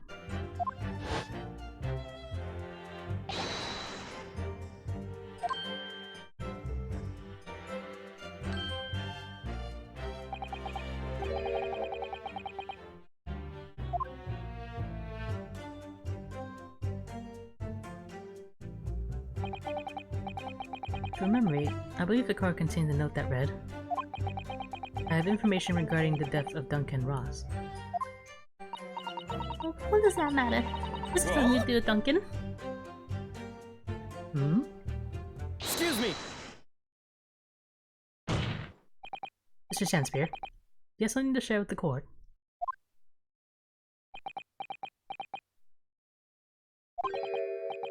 To be, or not to be? That is the question. Pray forgive me. The great were springing from within me with ne'er a thought.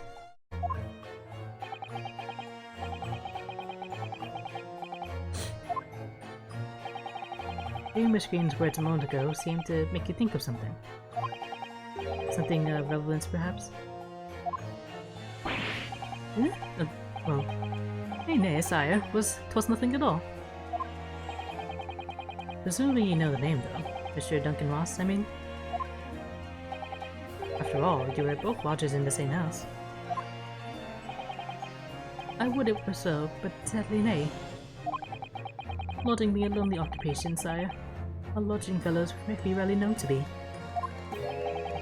But you haven't heard of him. You know he passed away in the room just one floor above yours?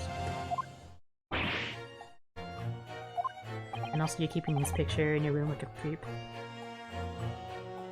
Miss Green. Me, my lord? Have I done something wrong? The card that was mentioned before, containing the note. You have it upon your person. I do, yes. I don't need it anymore. In fact, I should throw it away, really. Before you dispose of it, the court would take it as evidence, please.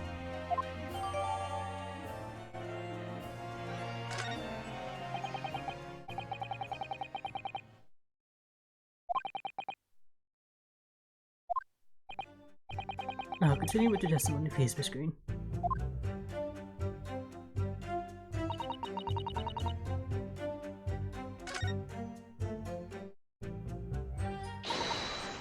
Oh, Naruto.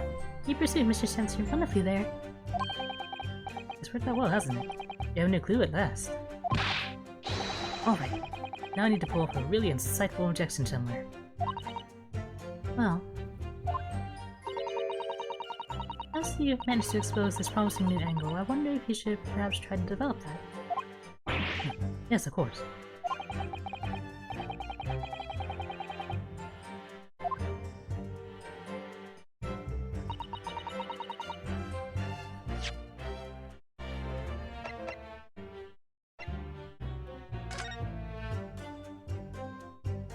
And piece these things together.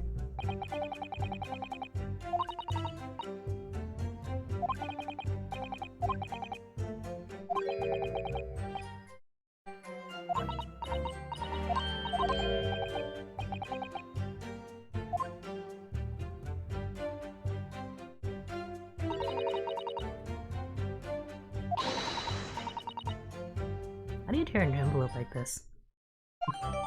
Why do you tear an envelope like this?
Alright, nothing new here.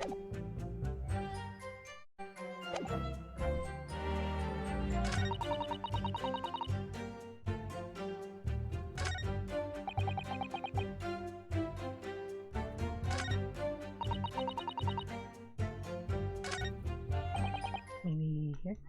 Hold it! The tavern, you say? Which one? Just the slug inside where I did tarry. Is a jewel in the East End. A little unexpected, I feel. Hmm. What do you mean, Lord Vanziques? The Slug Salad offers unusually fine dining, for the locality at least.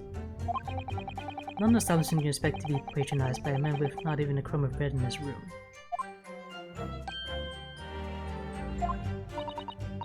It's true.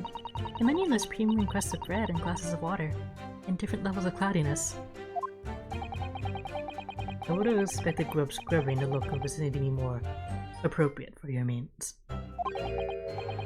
Watery soup and mushy peas. Or rather, soupy water and pea like mush. All equally appetizing. I just wanted to try some water in a different about for once. What's wrong with that?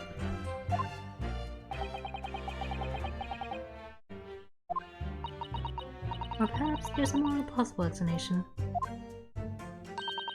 A specific reason why you had to go to that particular establishment? Agreed. The fact that on that day of all days he dined in a place he wouldn't normally, it does stand out.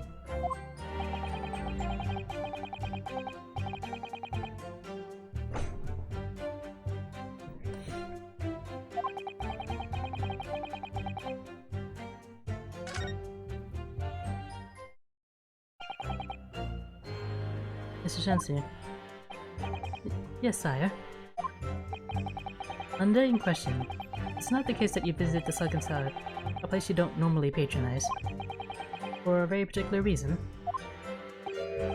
I don't know what you're talking about. Pray, if thou hast some purpose, speakest. Very well. I'll present the court with evidence. As explains why you had to be at the Slug Salad that day. Namely,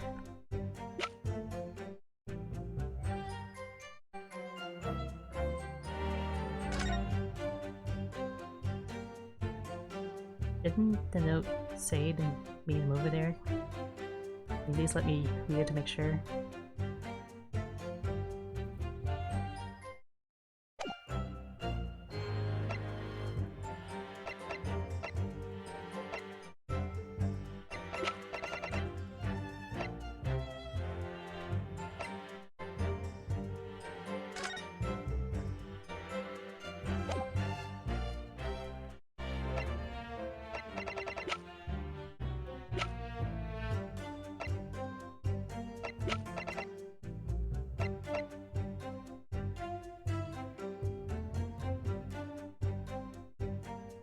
Is this gonna work?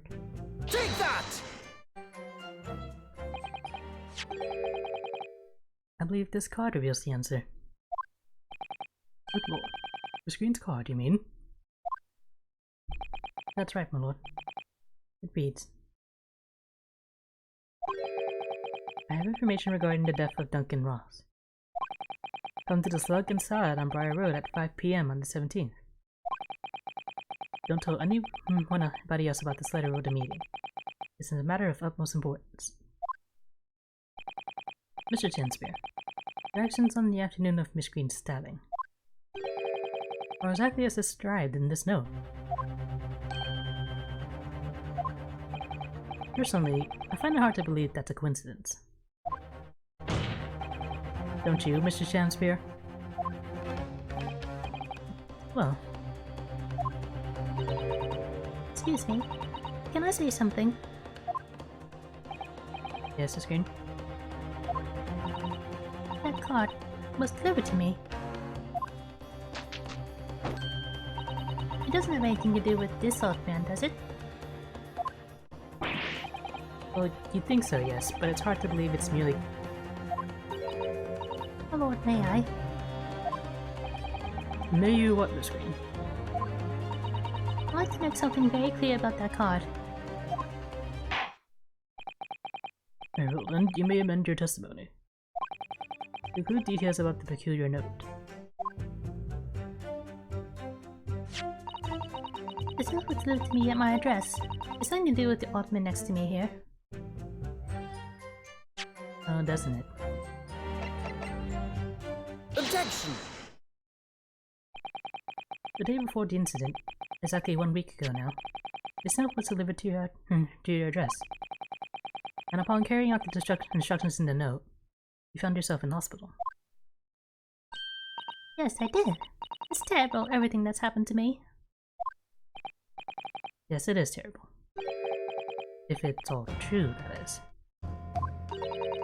What do you mean? Machine, have a look at this, please.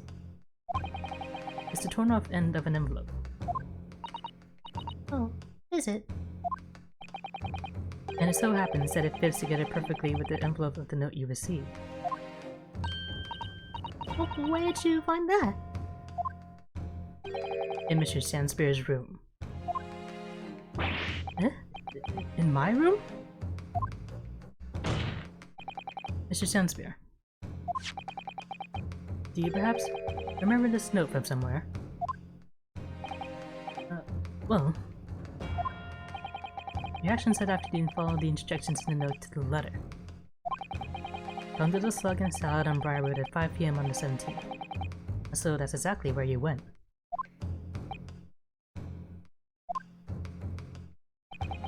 Let me ask you again, Mr. Shanspeare. You already knew about this note, didn't you?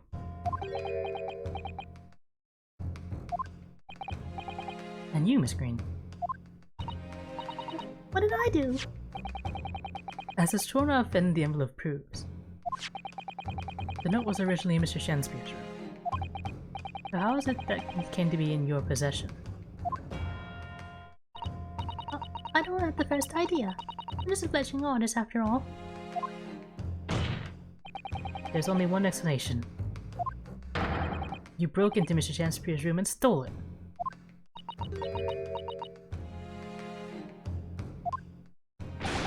You did what? Sorry? That's what? I mean...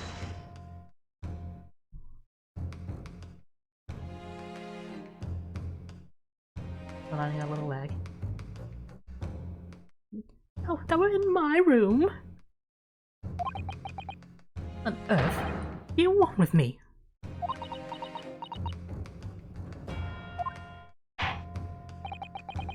It would seem. The both witnesses need to testify again.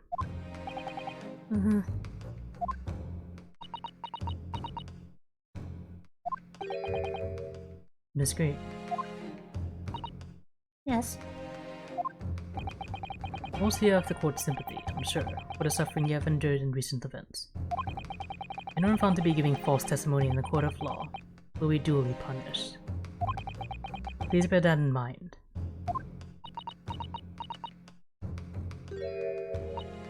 Yes, I know. Very well done, witnesses. You'll give formal testimony again now. On the subject of this curious anomaly regarding the note Miss Green claims to have received.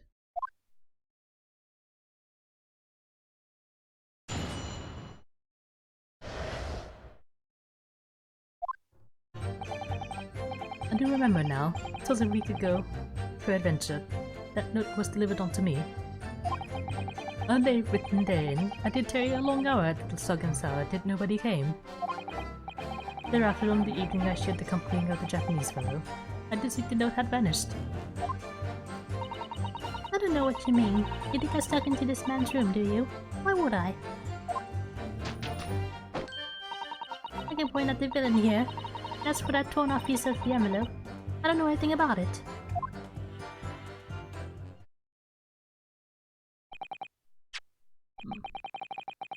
You now claim to have received this letter, do you, Mr. Shamspeare? If it is so, my lord. And I would swear to have set it upon the table in my humble lodgings. Yet, it escaped me now that since I returned from the tavern that night, I had not laid eyes upon it.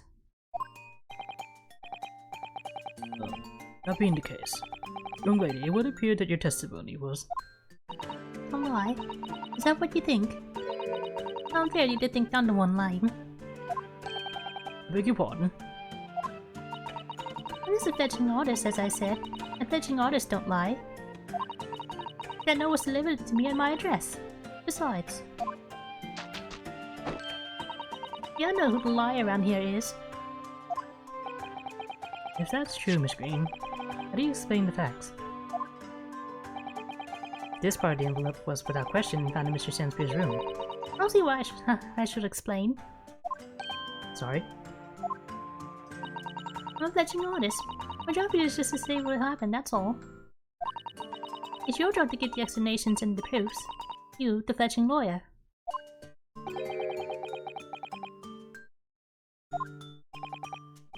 Evidently, Malone's friend cross-examination is our only hope of learning the truth. Well, counsel. I'm ready, my lord.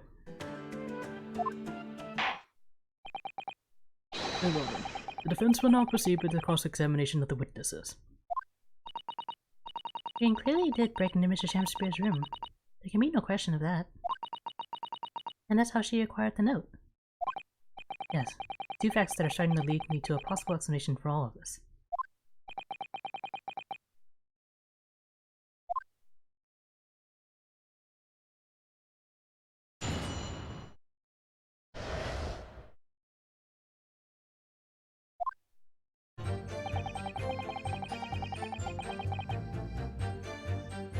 Hold it!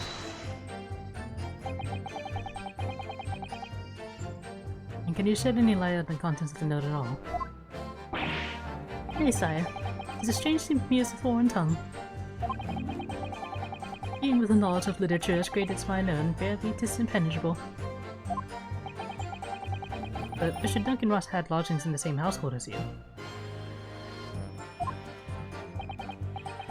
In effect, he was your neighbor, so surely you knew him, didn't you?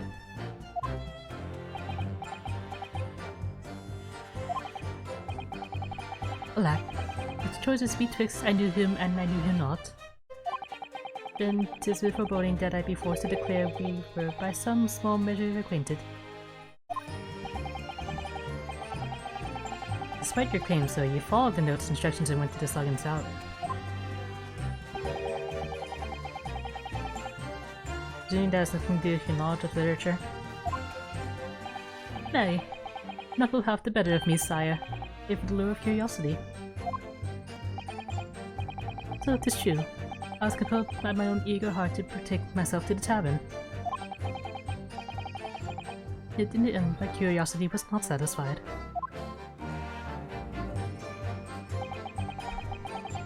On the very bit therein. Nobody came, huh? Hold it! So even after waiting for an hour, nobody appeared. Oh, yes, sire. This I still says. Really? You paused for a moment before you answered. In truth, when thou asked whether nobody appeared, I did suddenly recall. Really? Do you mean to tell the court that somebody did appear after all? I was not alone that night at the Slug inside, my lord. No, it's returning to me now. I did treat my lips to almost clear water, and my innards to a premium crust of bread. And all around me danced a great many companions. What do you mean? Flies, sire. Flies. Good lord. In the name of Beelzebub, what were they? Fairies, perchance, from a midsummer night's dream, come to taunt me? I think they're just flies. And I'm thinking that the flies ought to choose someone has something more wholesome to buzz around. Is that wrong with me?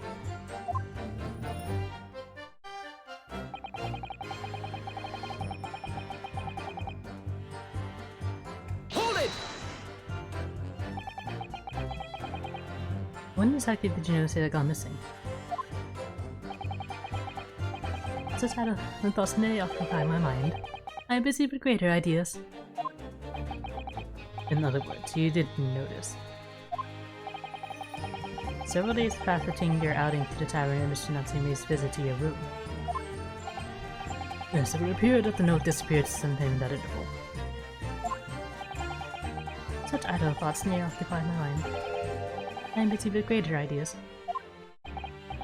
And yet during that time, the screen was comatose in hospital, was she not? Really then, she could not have been stealing things from Mr. Shakespeare's room. Yes, of course. It's all some sort of misunderstanding. Isn't it, Mr. Prosecutor, sir?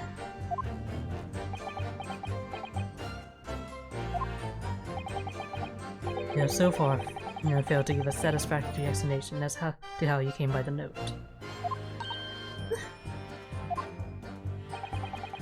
I'm not here to advocate for your defense, madam. I won't tolerate inconsistencies in your story. You would do well to remember that. Oh, dearie me. What's Lord Antique's getting at?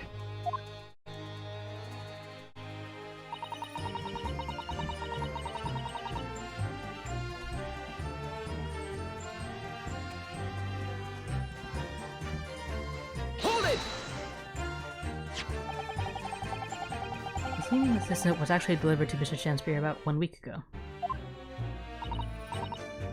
How does it? But for some reason, it ended up in your possession. I can't think of any way that could have happened except for you breaking into Mr. Shakespeare's lodgings. Objection! But for what reason would the witness have done that? And I won't deny that Miss Green's possession of the note would appear to defy logic. However, until and unless her involvement in this case can be proven in some other way, any further pursuit of this note is meaningless. Miss Green could only have come to be in possession of the note by stealing from Mr. Shakespeare's room. And yet, there's no obvious reason why she would have done such a thing. Well, there was some other reason she broke into his lodgings then. Yes, we should pursue that idea, Mr. Naruhodo.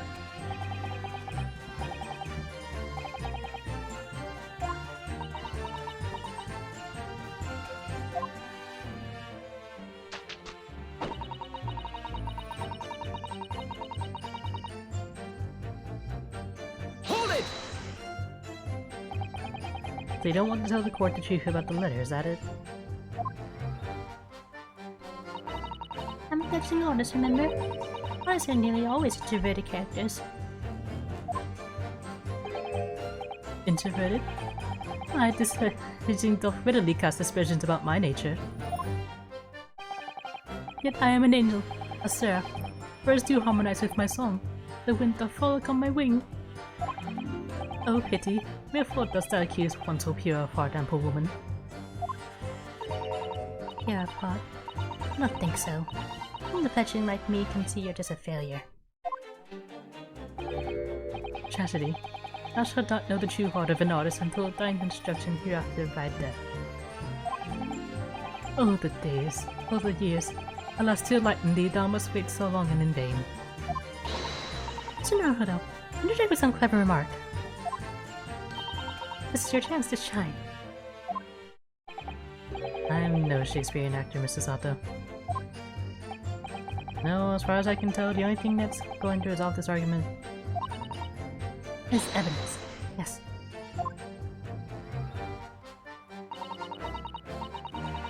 It's clear that Miss Green did in fact break into Mr. Shanspeare's room, isn't it? And that's where she found this letter. Yes. Two more or less foregone conclusions that lead me to one terrifying conclusion. Terrifying? Yes. I'm afraid to say. But the outcome of this cross-examination may well change how we look at this case completely.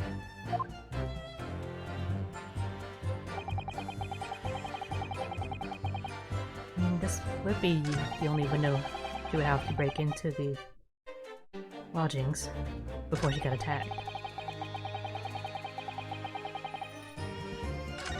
So, if she did it,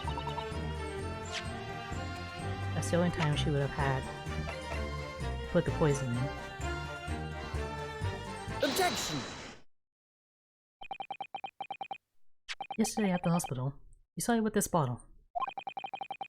And though the contents spilled during the course of our meeting, a small quantity remained. According to the defense's independent analysis, the liquid that was still in the bottle was identified as strychnine. What? Strychnine? The very same poison that affected Mr. Shanspeare.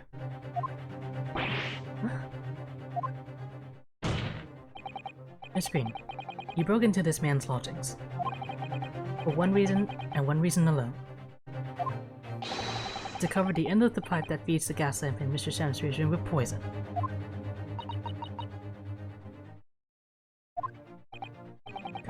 Can this be?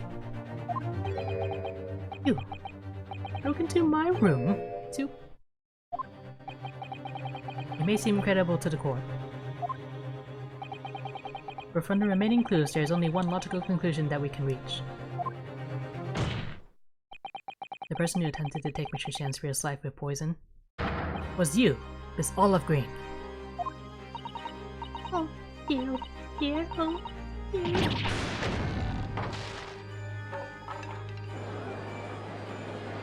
She wasn't even painting anything. Order! Order! Counsel, are you seriously suggesting this woman put poison at the end of the gas pipe with intent to kill? Yes, my lord. There's no other way to explain the facts. But Miss Green did indeed set this odious trap 6 days ago. The victim had put his mouth to the pipe that very evening as expected. The intended murder would have happened 6 days ago, surely. Well...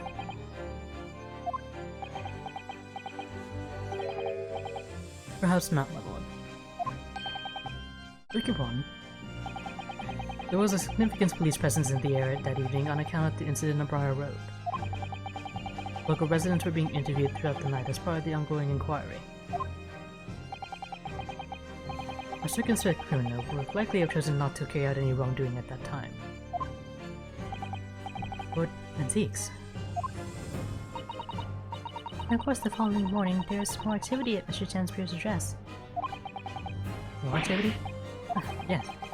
You mean his fellow lodger, Mr. Natsume, being arrested on suspicion of murder?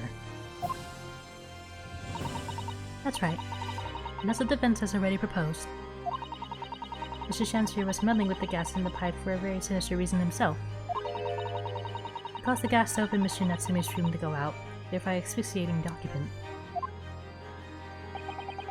But once Mr. Natsume had been arrested, his room was under constant surveillance by the police. In the circumstances, Mr. Sansui had no reason to blow into the gas pipe, his intended victim being in a prison cell. With the need to tamper with the gas removed, the poison on the pipe lay dormant. And then, 3 days ago now, the situation changed again. Right. Mr. Natsume's trial, which took place here on the Old Bailey, had come to an end. The trial at which the men stood accused of stabbing Miss Green in the back, but was duly acquitted. That resulted in Mr. Natsume returning to his lodgings for the first time in 2 days. And that very night, his gas stove mysteriously went out, and Mr. Sham's fear was mysteriously poisoned.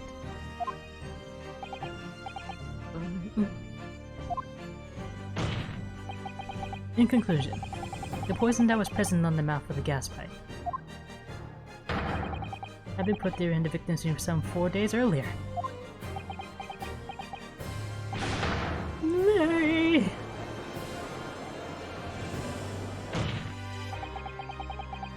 With that new understanding, it becomes clear that this letter was all part of the plan. What plan?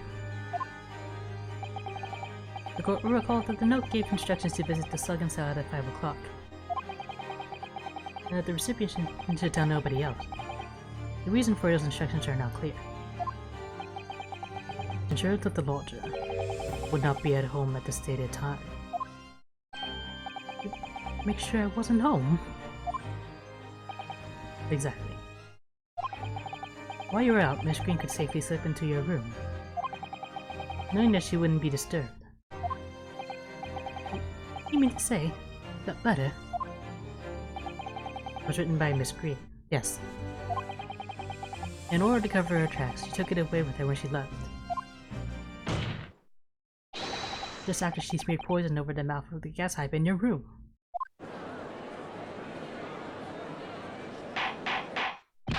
Order! Order!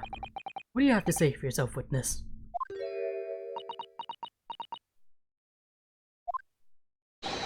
Just who are you? Why did you try to kill me? Miss Green's motive should be obvious.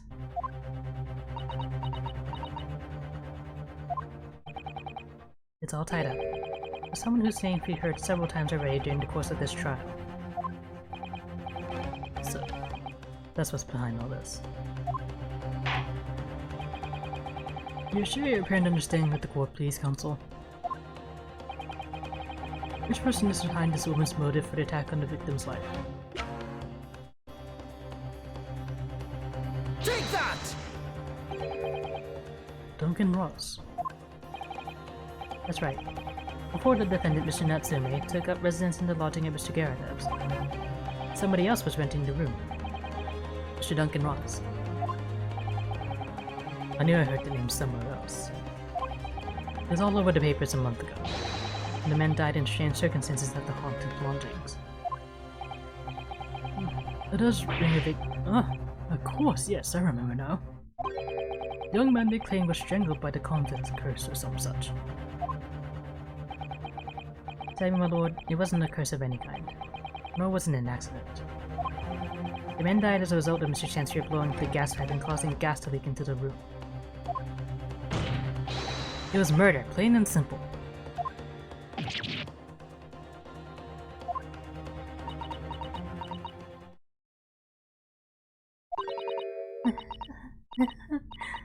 Well, what do you know?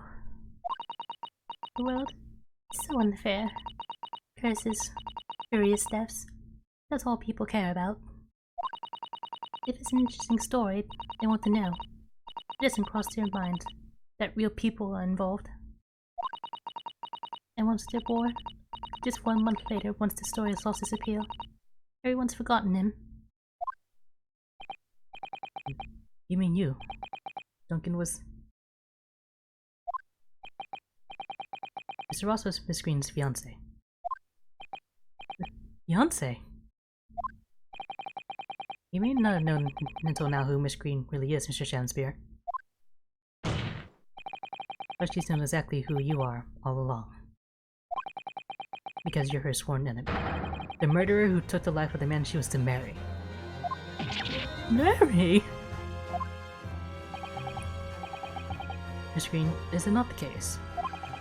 In order to extract revenge on Miss Sham's spear, you sprayed poison over the end of the gas pipe?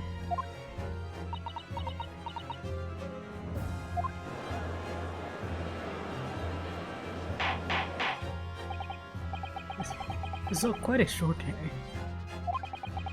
Am I correct in my understanding that you now accuse both parties, Counsel? Each on different counts of murder?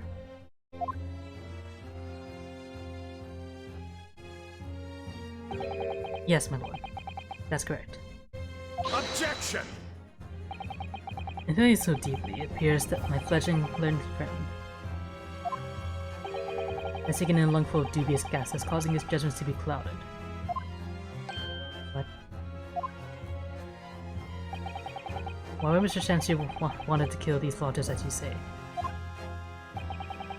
You completely failed to provide a motive to substantiate your accusation against the man. Yes, yes, that's right, Mr. Reaper, my liege. I have been slighted.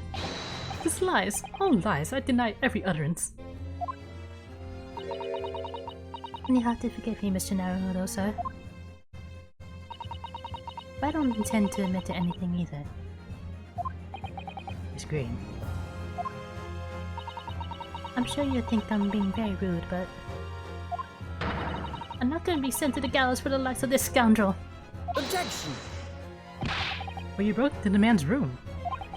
If you didn't do it to smear poison on the pipe, what was your reason?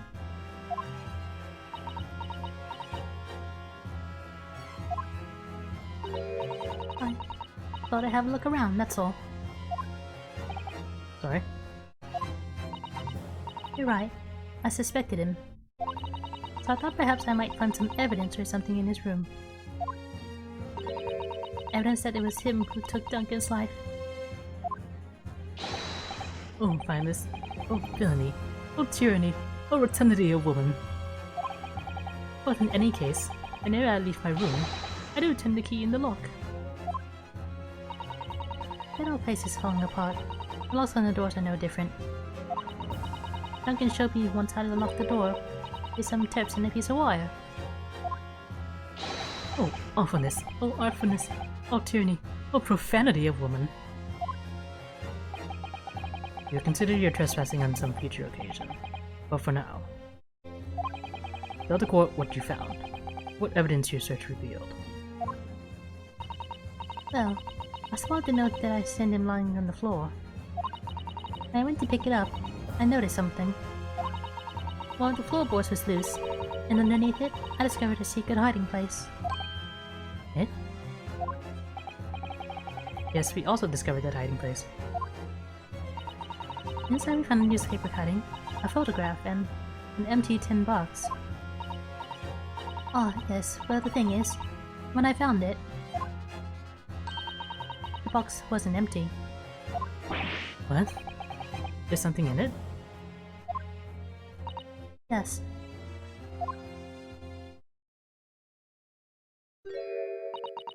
It's rather a nice key.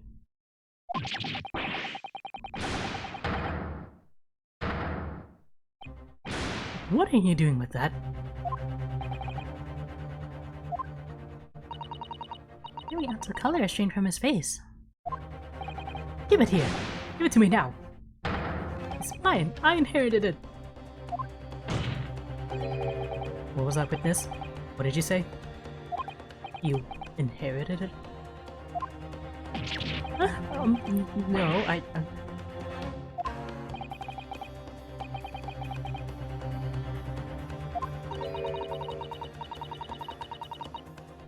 It was obviously important to you since you'd gone to such lengths to hide it, so I took it. I don't know what it's for, but you took something precious from me, so I took something precious from you. So what if it means you can't open something now? I don't care. Give it back this minute! Give it to me! Calm yourself, witness.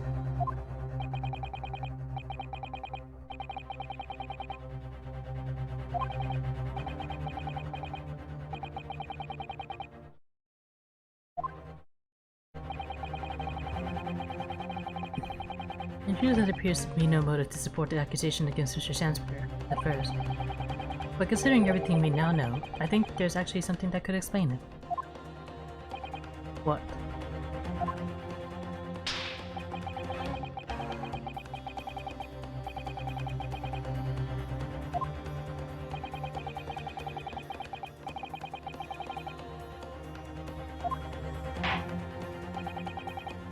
In that case, Counselor, you must demand that you present evidence to the board in support of your claim. What is it that you say can explain the motivation for Mr. Sandspear's alleged crimes?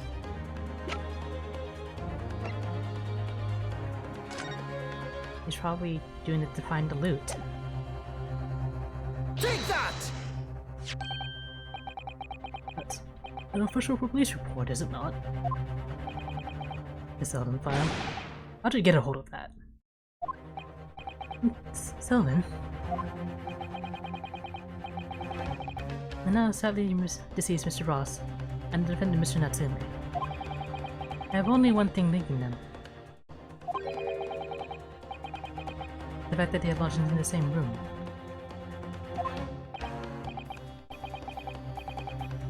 Well, yes, we know this certainly. A room that was formerly occupied by Selden. Until, that is, he was arrested by Scotland Yard for his involvement in multiple burglaries. I see. And so what happens at convict Selden got behind one very substantial mystery when he died. The some £1,000 worth of loot that he stole. Which, as yet, remains to be found. Yes, of course, it's coming back to me now. It's written in this file here. £1,000 lost en route to hell. That's how the paper summed it up. And it seems that one particular fellow inmate was with the convict in his final moments. It's not hard to imagine Selden trusting that inmate with this most closely guarded secret. The location of the stolen loot, and perhaps a key to unlock whatever container the walls were in.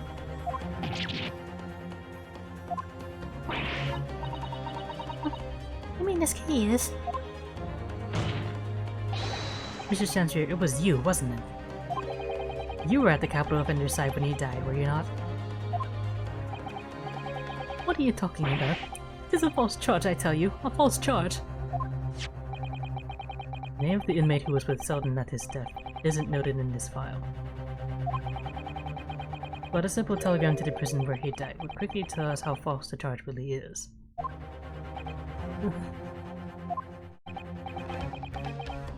But even if it's true, why would the man be so intent on killing every subsequent occupant of the convict's lodgings? There's only one explanation of that, my lord. It was in that very room that Selden hid his loot.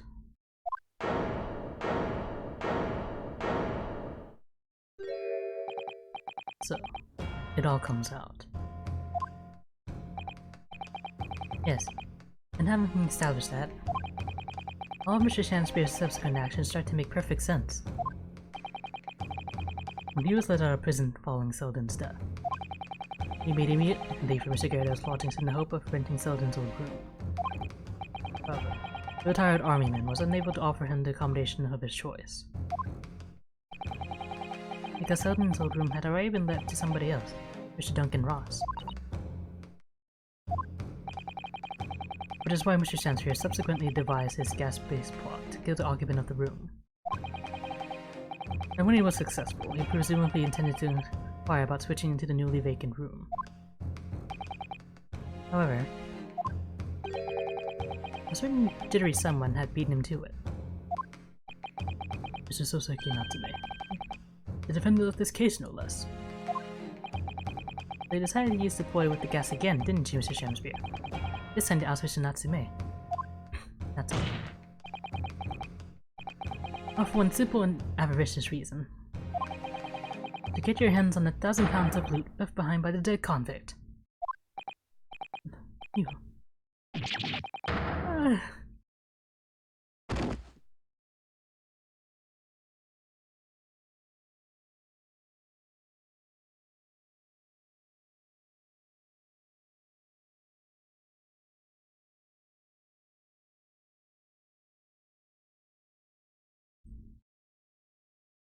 This is Selden.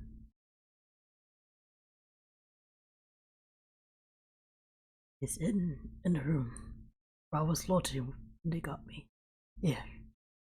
This is the key to do it. Take it. Always stay one step ahead. See you in hell. Yes. Spear.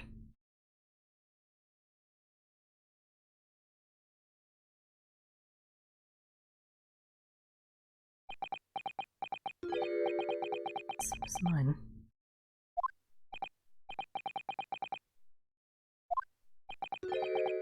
It's mine. That dude is mine.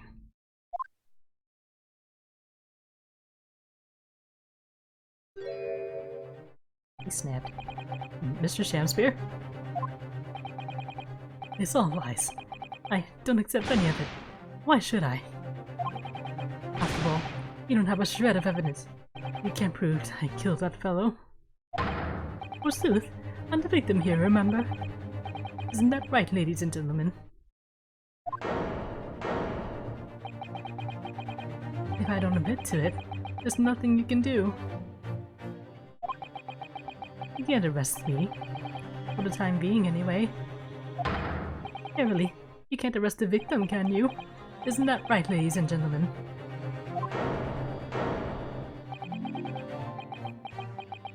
I'm so close. I just need a few more hours. I swore to myself that I'd get my hands on it. And I can almost taste it now. Do you really think I just give up?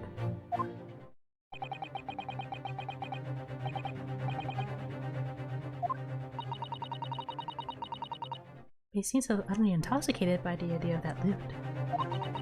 I'm afraid that however hard you press him, he'll never admit to what he's done, Mr. Naruhodo. There is a way. Pardon? There's one way I can finish him. No. He's already committed the most heinous crimes to get his hands on the loot. Which means all we need to do is find it first. A fine plan. Or not for the fact that the police thoroughly searched the room following the death of Mr. Ross. If it's there at all, it must be very well hidden indeed. Not conclusive evidence, I certainly cannot rule. If only. If only there was some way we could find the convicts too quickly.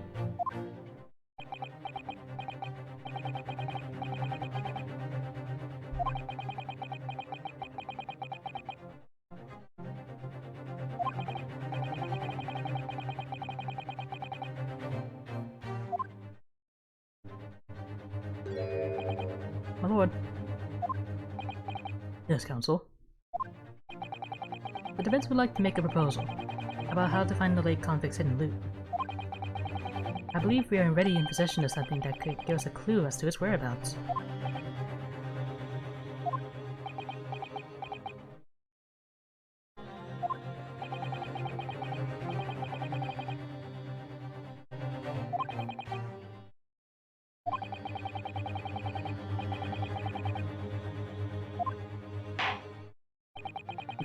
Very well then, counsel.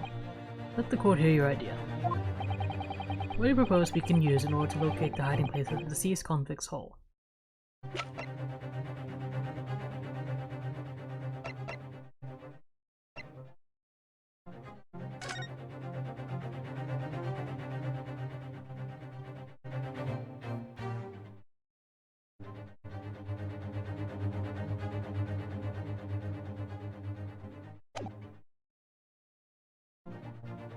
So if they won't let us use this as evidence, let's use this as reasoning. Take that! Oh, we can use the gun to find handprints and see where he hit it.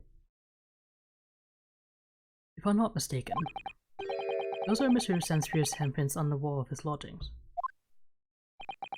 That's right, my lord. Exposed as a result of the defense's independent investigation of the scene. Based on a wonderful new discovery in the field of forensic science.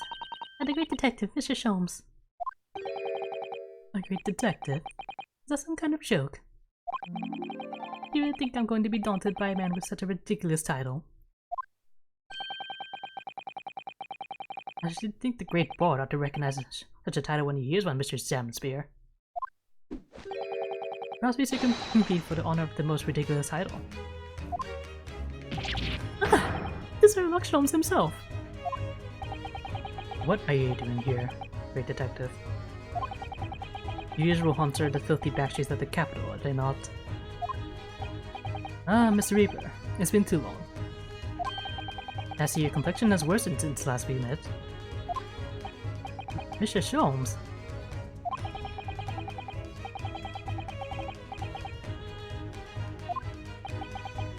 Mr. Sholmes. Though you may be heralded as a great detective by the population at large, that does not give you the right to come and go in my courtroom as you see fit.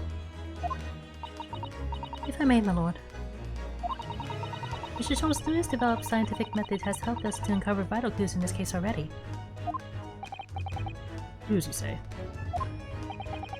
I call them skin prints, my lord. My method identifies every location touched by an individual under scrutiny. It's a method by which we are able to ascertain this gentleman's gas pipe activities. You need only a small sample of something the individual has previously touched can indicate a solution. In your case, sir, I used the teacup you had been holding. Elementary. So now, Mr. Naruhodo. Yes? What am I to use as a sample to make the indicator solution this time? Thank you for offering to help, Mr. Sholmes.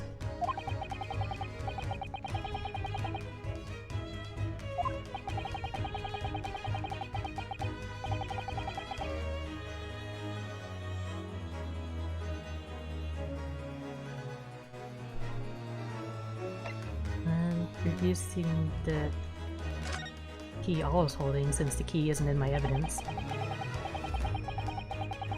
We'll need something of Selden's in order to create the indicator solution to find this loop. And something the convict owned happens to be in the possession of somebody listed in the court record. Upon my word, Mr. Naruhodo, your powers of reasoning appear to be on the up. So, which particular person do you have in mind? From whom can we attain the possession of the late convict Selden to create the indicator solution? Take that! Miss Green. Me? What do you want from me? The key around your neck, if you please. Sorry? That key belonged to Selden. There'll be remnants of secretions from the man's skin on its surface that we can use. I've actually been like fiddling with it all this time though. Very true. That is the sample we need. Using it, we can create the indicator solution required for Mr. Sholmes' skin print seeker. I found out exactly what Selden touched in the room that he used to rent. Mr. Sensor, there's one grade to another, I assure you. But the late convict's hall is hidden somewhere in his former lodgings. I shall uncover it in no more than 30 minutes. So, Mr. Shamspear, the truth is well within our grasp now, and as such, you will never get your hands on Selden's stolen wealth.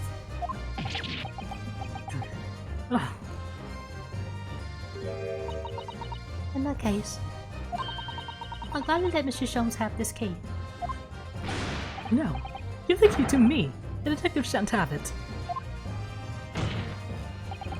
It's over, Mr. Shamspear. No. No. You're out of options now. There's only one thing left for you to do. Admit your guilt. Whoa. Oh, shameful spear. Despair.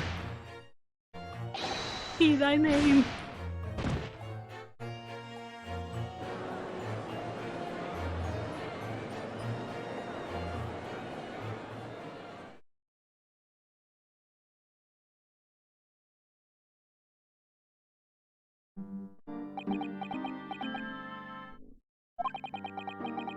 I never intended to kill the man. I just wanted to drive him out of the room, that's all.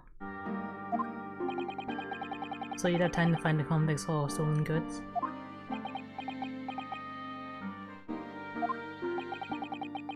Yet after you killed the young man, you still didn't move into the room.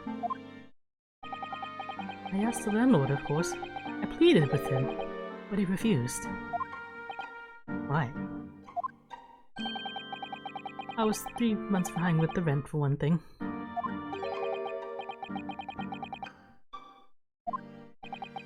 And he had the gas repair work done immediately afterwards, putting the room out of action for a while. And then, this Japanese man swooped in at just the right moment to sign the new lease. Poor Miss Natsume. Unfortunate timing. Then, 5 days ago, after the incident on Briar Road when the Japanese fellow got himself arrested, I thought I'd finally have my chance, but it wasn't to be. No, the scene was sealed off and guarded by the police night and day. And if I remember rightly, Mr. Sham spent the whole day there reading books. I couldn't even enter the room, let alone search for the loot.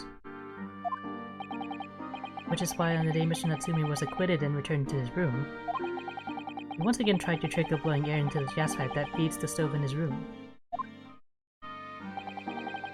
Unbeknownst to you, however, it actually will lead you into a deadly trap.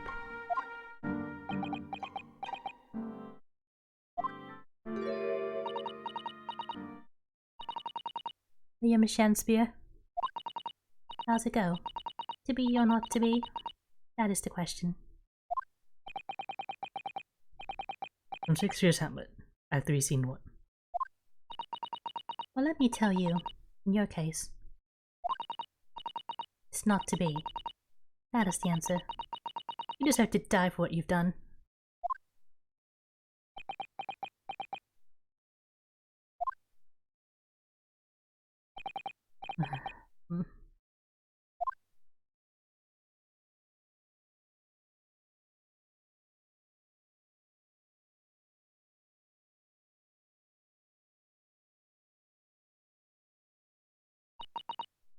At first, I really did think it was just a terrible accident. I'll never forget our conversation the night before Duncan died.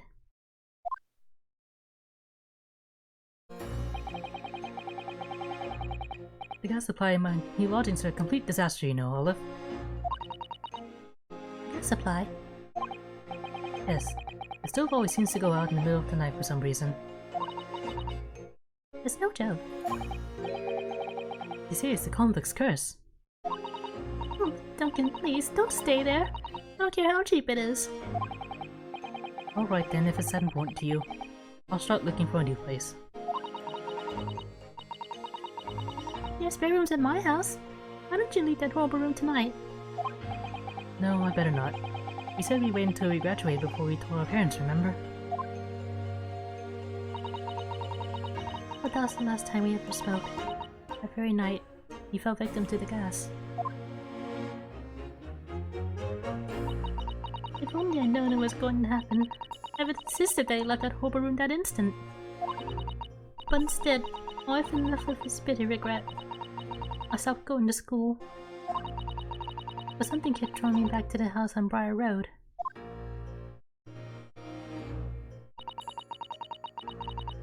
I saw a stupid, decent-looking man with a mustache coming out of the house one day when I was there. He walked up the road to grab Scrubby for some food, so I followed him. I sat myself down next to him. He had some watery-looking soup and started to pick a quarrel with the applicant. The place is cursed, I tell you. Cursed! The ghost of that convict who used to live there is trying to suffocate me! I wake up in the middle of the night, freezing to death because the stove is coming out. The room is full of gas and I can hardly breathe. The device has been checked. No problem there. It's like I'm the problem. That's what they're thinking. The hell could that be? Duncan was gone, and now this man had almost suffered the same fate. could it really be a curse?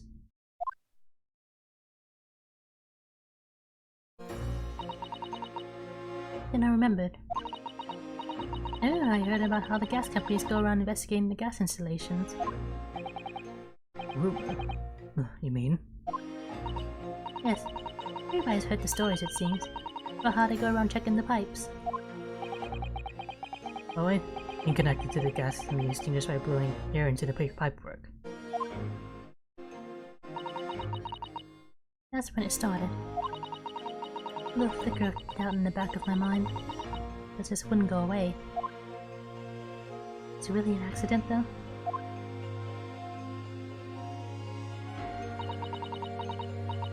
Once I had the idea, it wouldn't leave me alone. It plagued me day and night. So I bought this, and one of the black markets in the East End. A black market? I've never been. I just heard people talk about them. And you really can buy anything you can think of there. In some ways, being able to get my hands on this so easily made me even more determined. I had to find out one way or another. Was Duncan's death an accident? Or was it murder? And your chosen method for establishing the truth was simple, but highly effective. Threw poison on the gas light you suspected the man of tampering with, and wait. If Mr. Shamsir was innocent, nothing would come of what you'd done. But if he was guilty, he'd pay for his crimes dearly. I found out the name of the man I suspected, William Shamspeare. And then I wrote him this little note.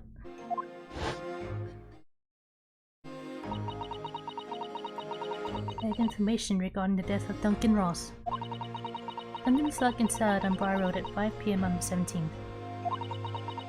Don't tell anybody else about this letter or the meeting. It is a matter of utmost importance.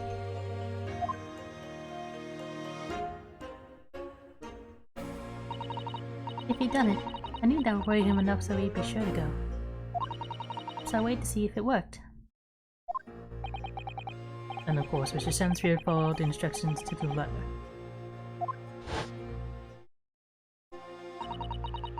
I worked out where the gas pipe was straight away. So I smeared a good amount of the poison I bought all around the mouth of the pipe. All the time praying that the devil's work wouldn't be done. And that was all just some wild fantasy.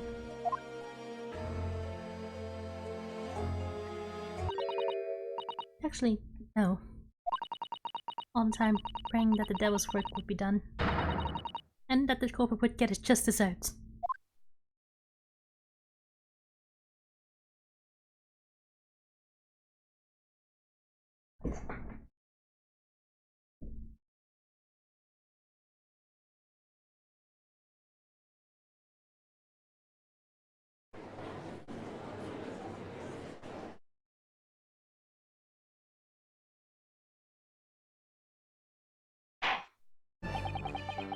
"3 days ago.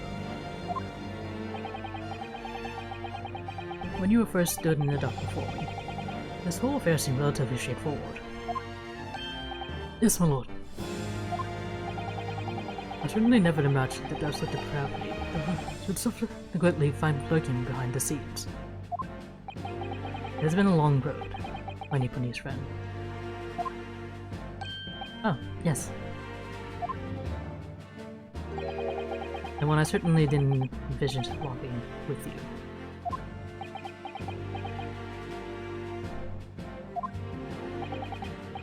Nevertheless, together we have reached the light at the end of the tunnel, as it were. Miss Green. Yes, my lord?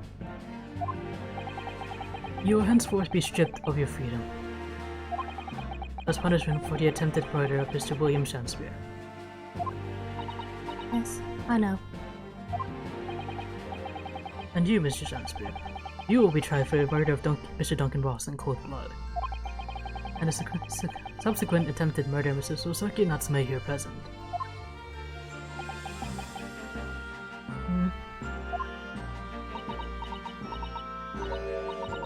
Mr. Naruhodo. Yes? Yesterday, at the hospital, you and your friend stopped me from...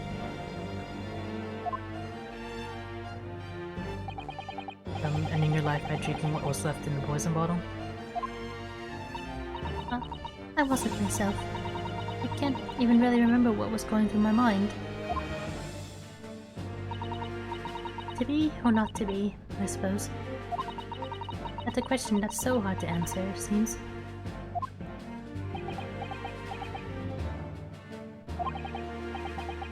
Well, personally, I'm glad of your being here, Miss Green. And I'd like to believe that's a blessing Mr. Shakespeare didn't die when he ingested the poison. For your sake, at the very least.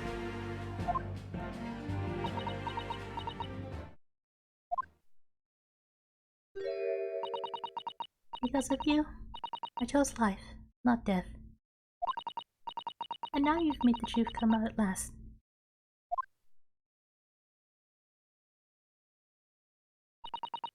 Really, I can't thank you enough. Oh, Miss Green. This is Soseki Natsume. Yes, my lord. Before the President, you are exonerated from all blame in this matter. Accordingly, I will call upon the ladies and gentlemen of the jury to present a verdict of not guilty. You're in full agreement, my lord. In that case, I hereby declare the defendant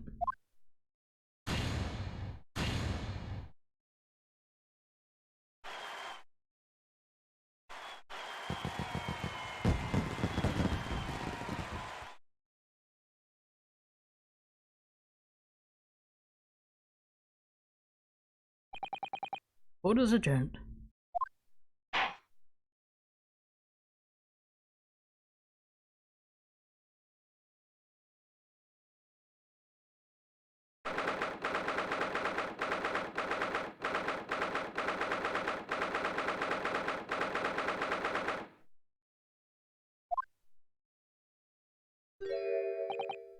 Oh, yes. Yes. At last. Divine justice duly done! Divine justice. My dear fellow, if there were any divine justice in this world, you would have shaved that mustache.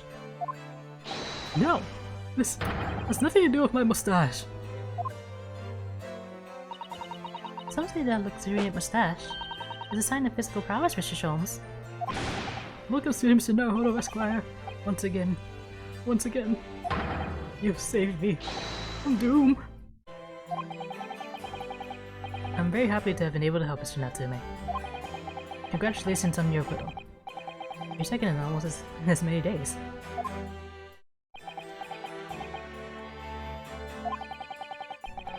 I was first acquainted, but then gained affection for English literature whilst in our great homeland empire.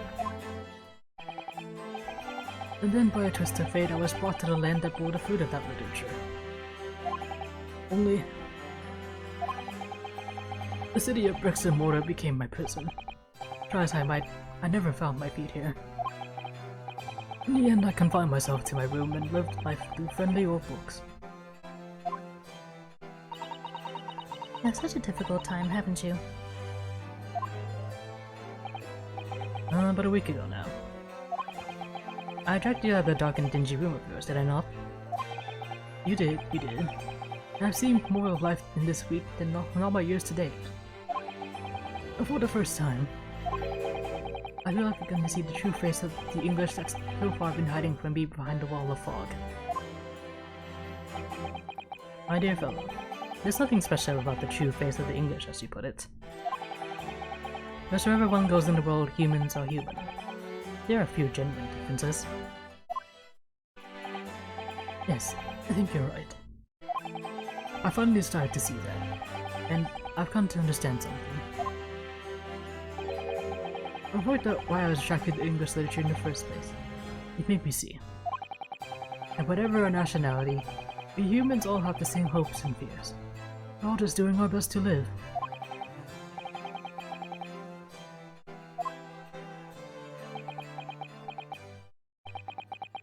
I made a decision too. I'm going to cut short my study tour here and return to Japan. What? Just when you become friends here in England. What a terrible shame. Oh, I know. That does tug at my heartstrings, it really does. I've decided I'd like to take everything I've learned here in Britain and write something of my own. Novel of sorts, I suppose. Oh my. So you'll be creating your own literature mission out way? How wonderful. Oh, no, I mean, I wouldn't presume to call it literature. Why not? When that is precisely the definition, Mr. Mustache. I suppose you're right, yes. It will, in a way, be literature. But as of now, all I know is that I'd like to try my hand at writing. I've no delusions of grandeur. I, for one, would love to read your work. Well, all things considered, it may be for the best. After all, you have once again emerged victorious from battle with the Reaper.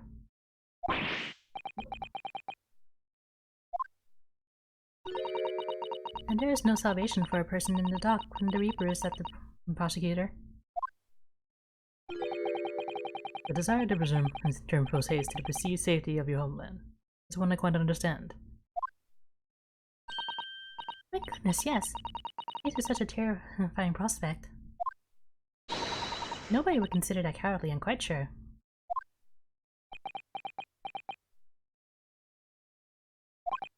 But that's not why I'm leaving. I mean it.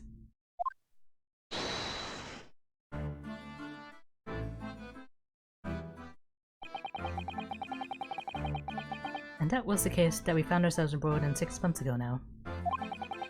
Saseki-san did indeed return to Japan, and submitted a report about both cases to the government. It was on reading that report that Professor Mikotoba was prompted to visit the scholar. And barely any time later, Chisato-san was given the news that she must return to Japan as well. On the back of a telegram stating falsely that her father had fallen gravely ill. The only possible explanation that comes to mind is what happened after the trial, on the following day. The day that we uncovered the loot by the now deceased convict in his former lodgings.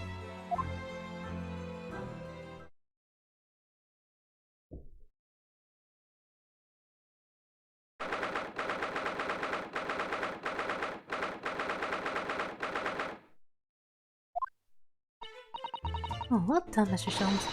Simply marvelous of you. You uncovered a secret hiding place in just one day. When's the 30 minutes? As I believe I told you, my dear fellows, skin prints are extremely useful in such situations. Wouldn't you agree, Gregson?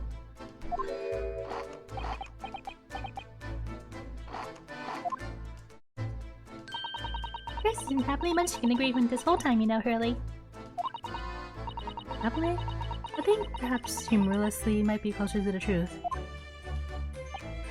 So, it transpires that the man fashioned a hiding place in the ceiling. And what's in it? What exactly is the loot? Let's look then, if you're ready. Let's examine the late Brickler's Hall. What the? What is that?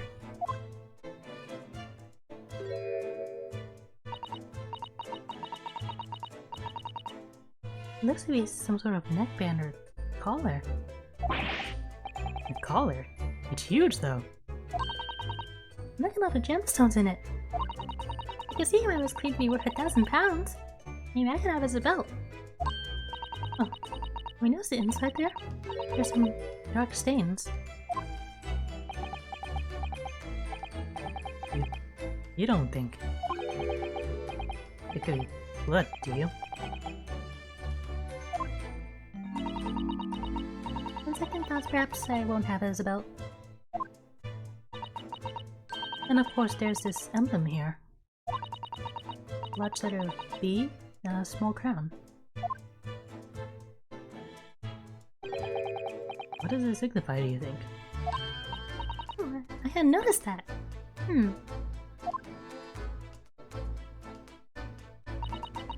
feel as though I've seen that emblem somewhere before, you know? Where could it have been? That's enough of that, I think. What?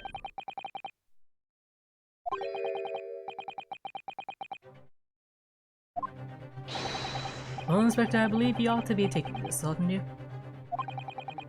It could be valuable evidence after all. It must be kept safely under lock and key. Yes. Get your grubby hands off that, you lot, and hand it over, now!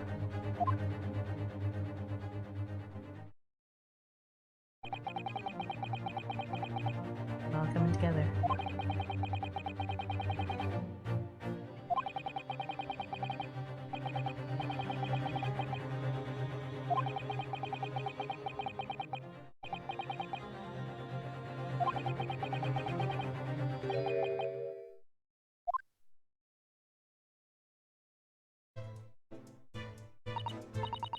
Well, that was a funny case, wasn't it?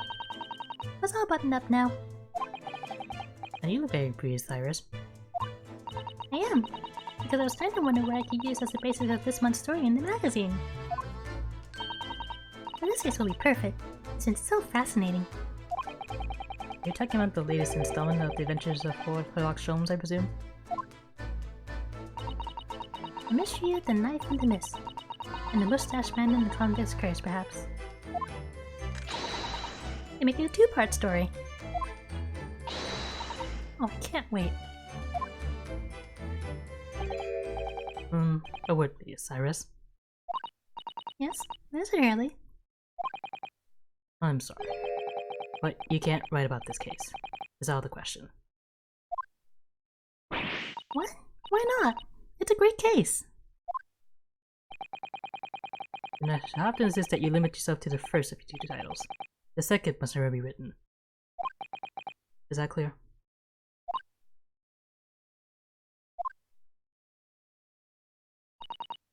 Yes.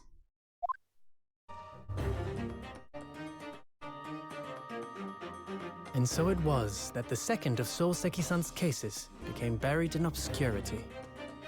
Now, looking back, I feel I understand. I can see why Mr. Sholmes forbade Iris from publishing the story.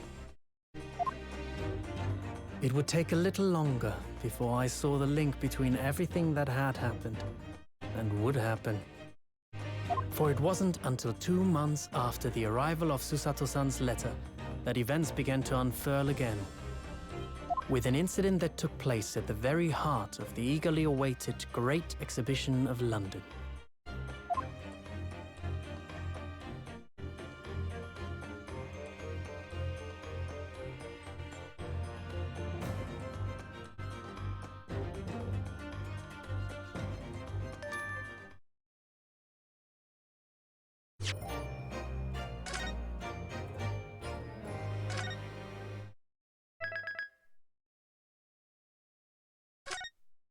And that's another case solved. Just have to see what happens next week. Maybe I'll see you then.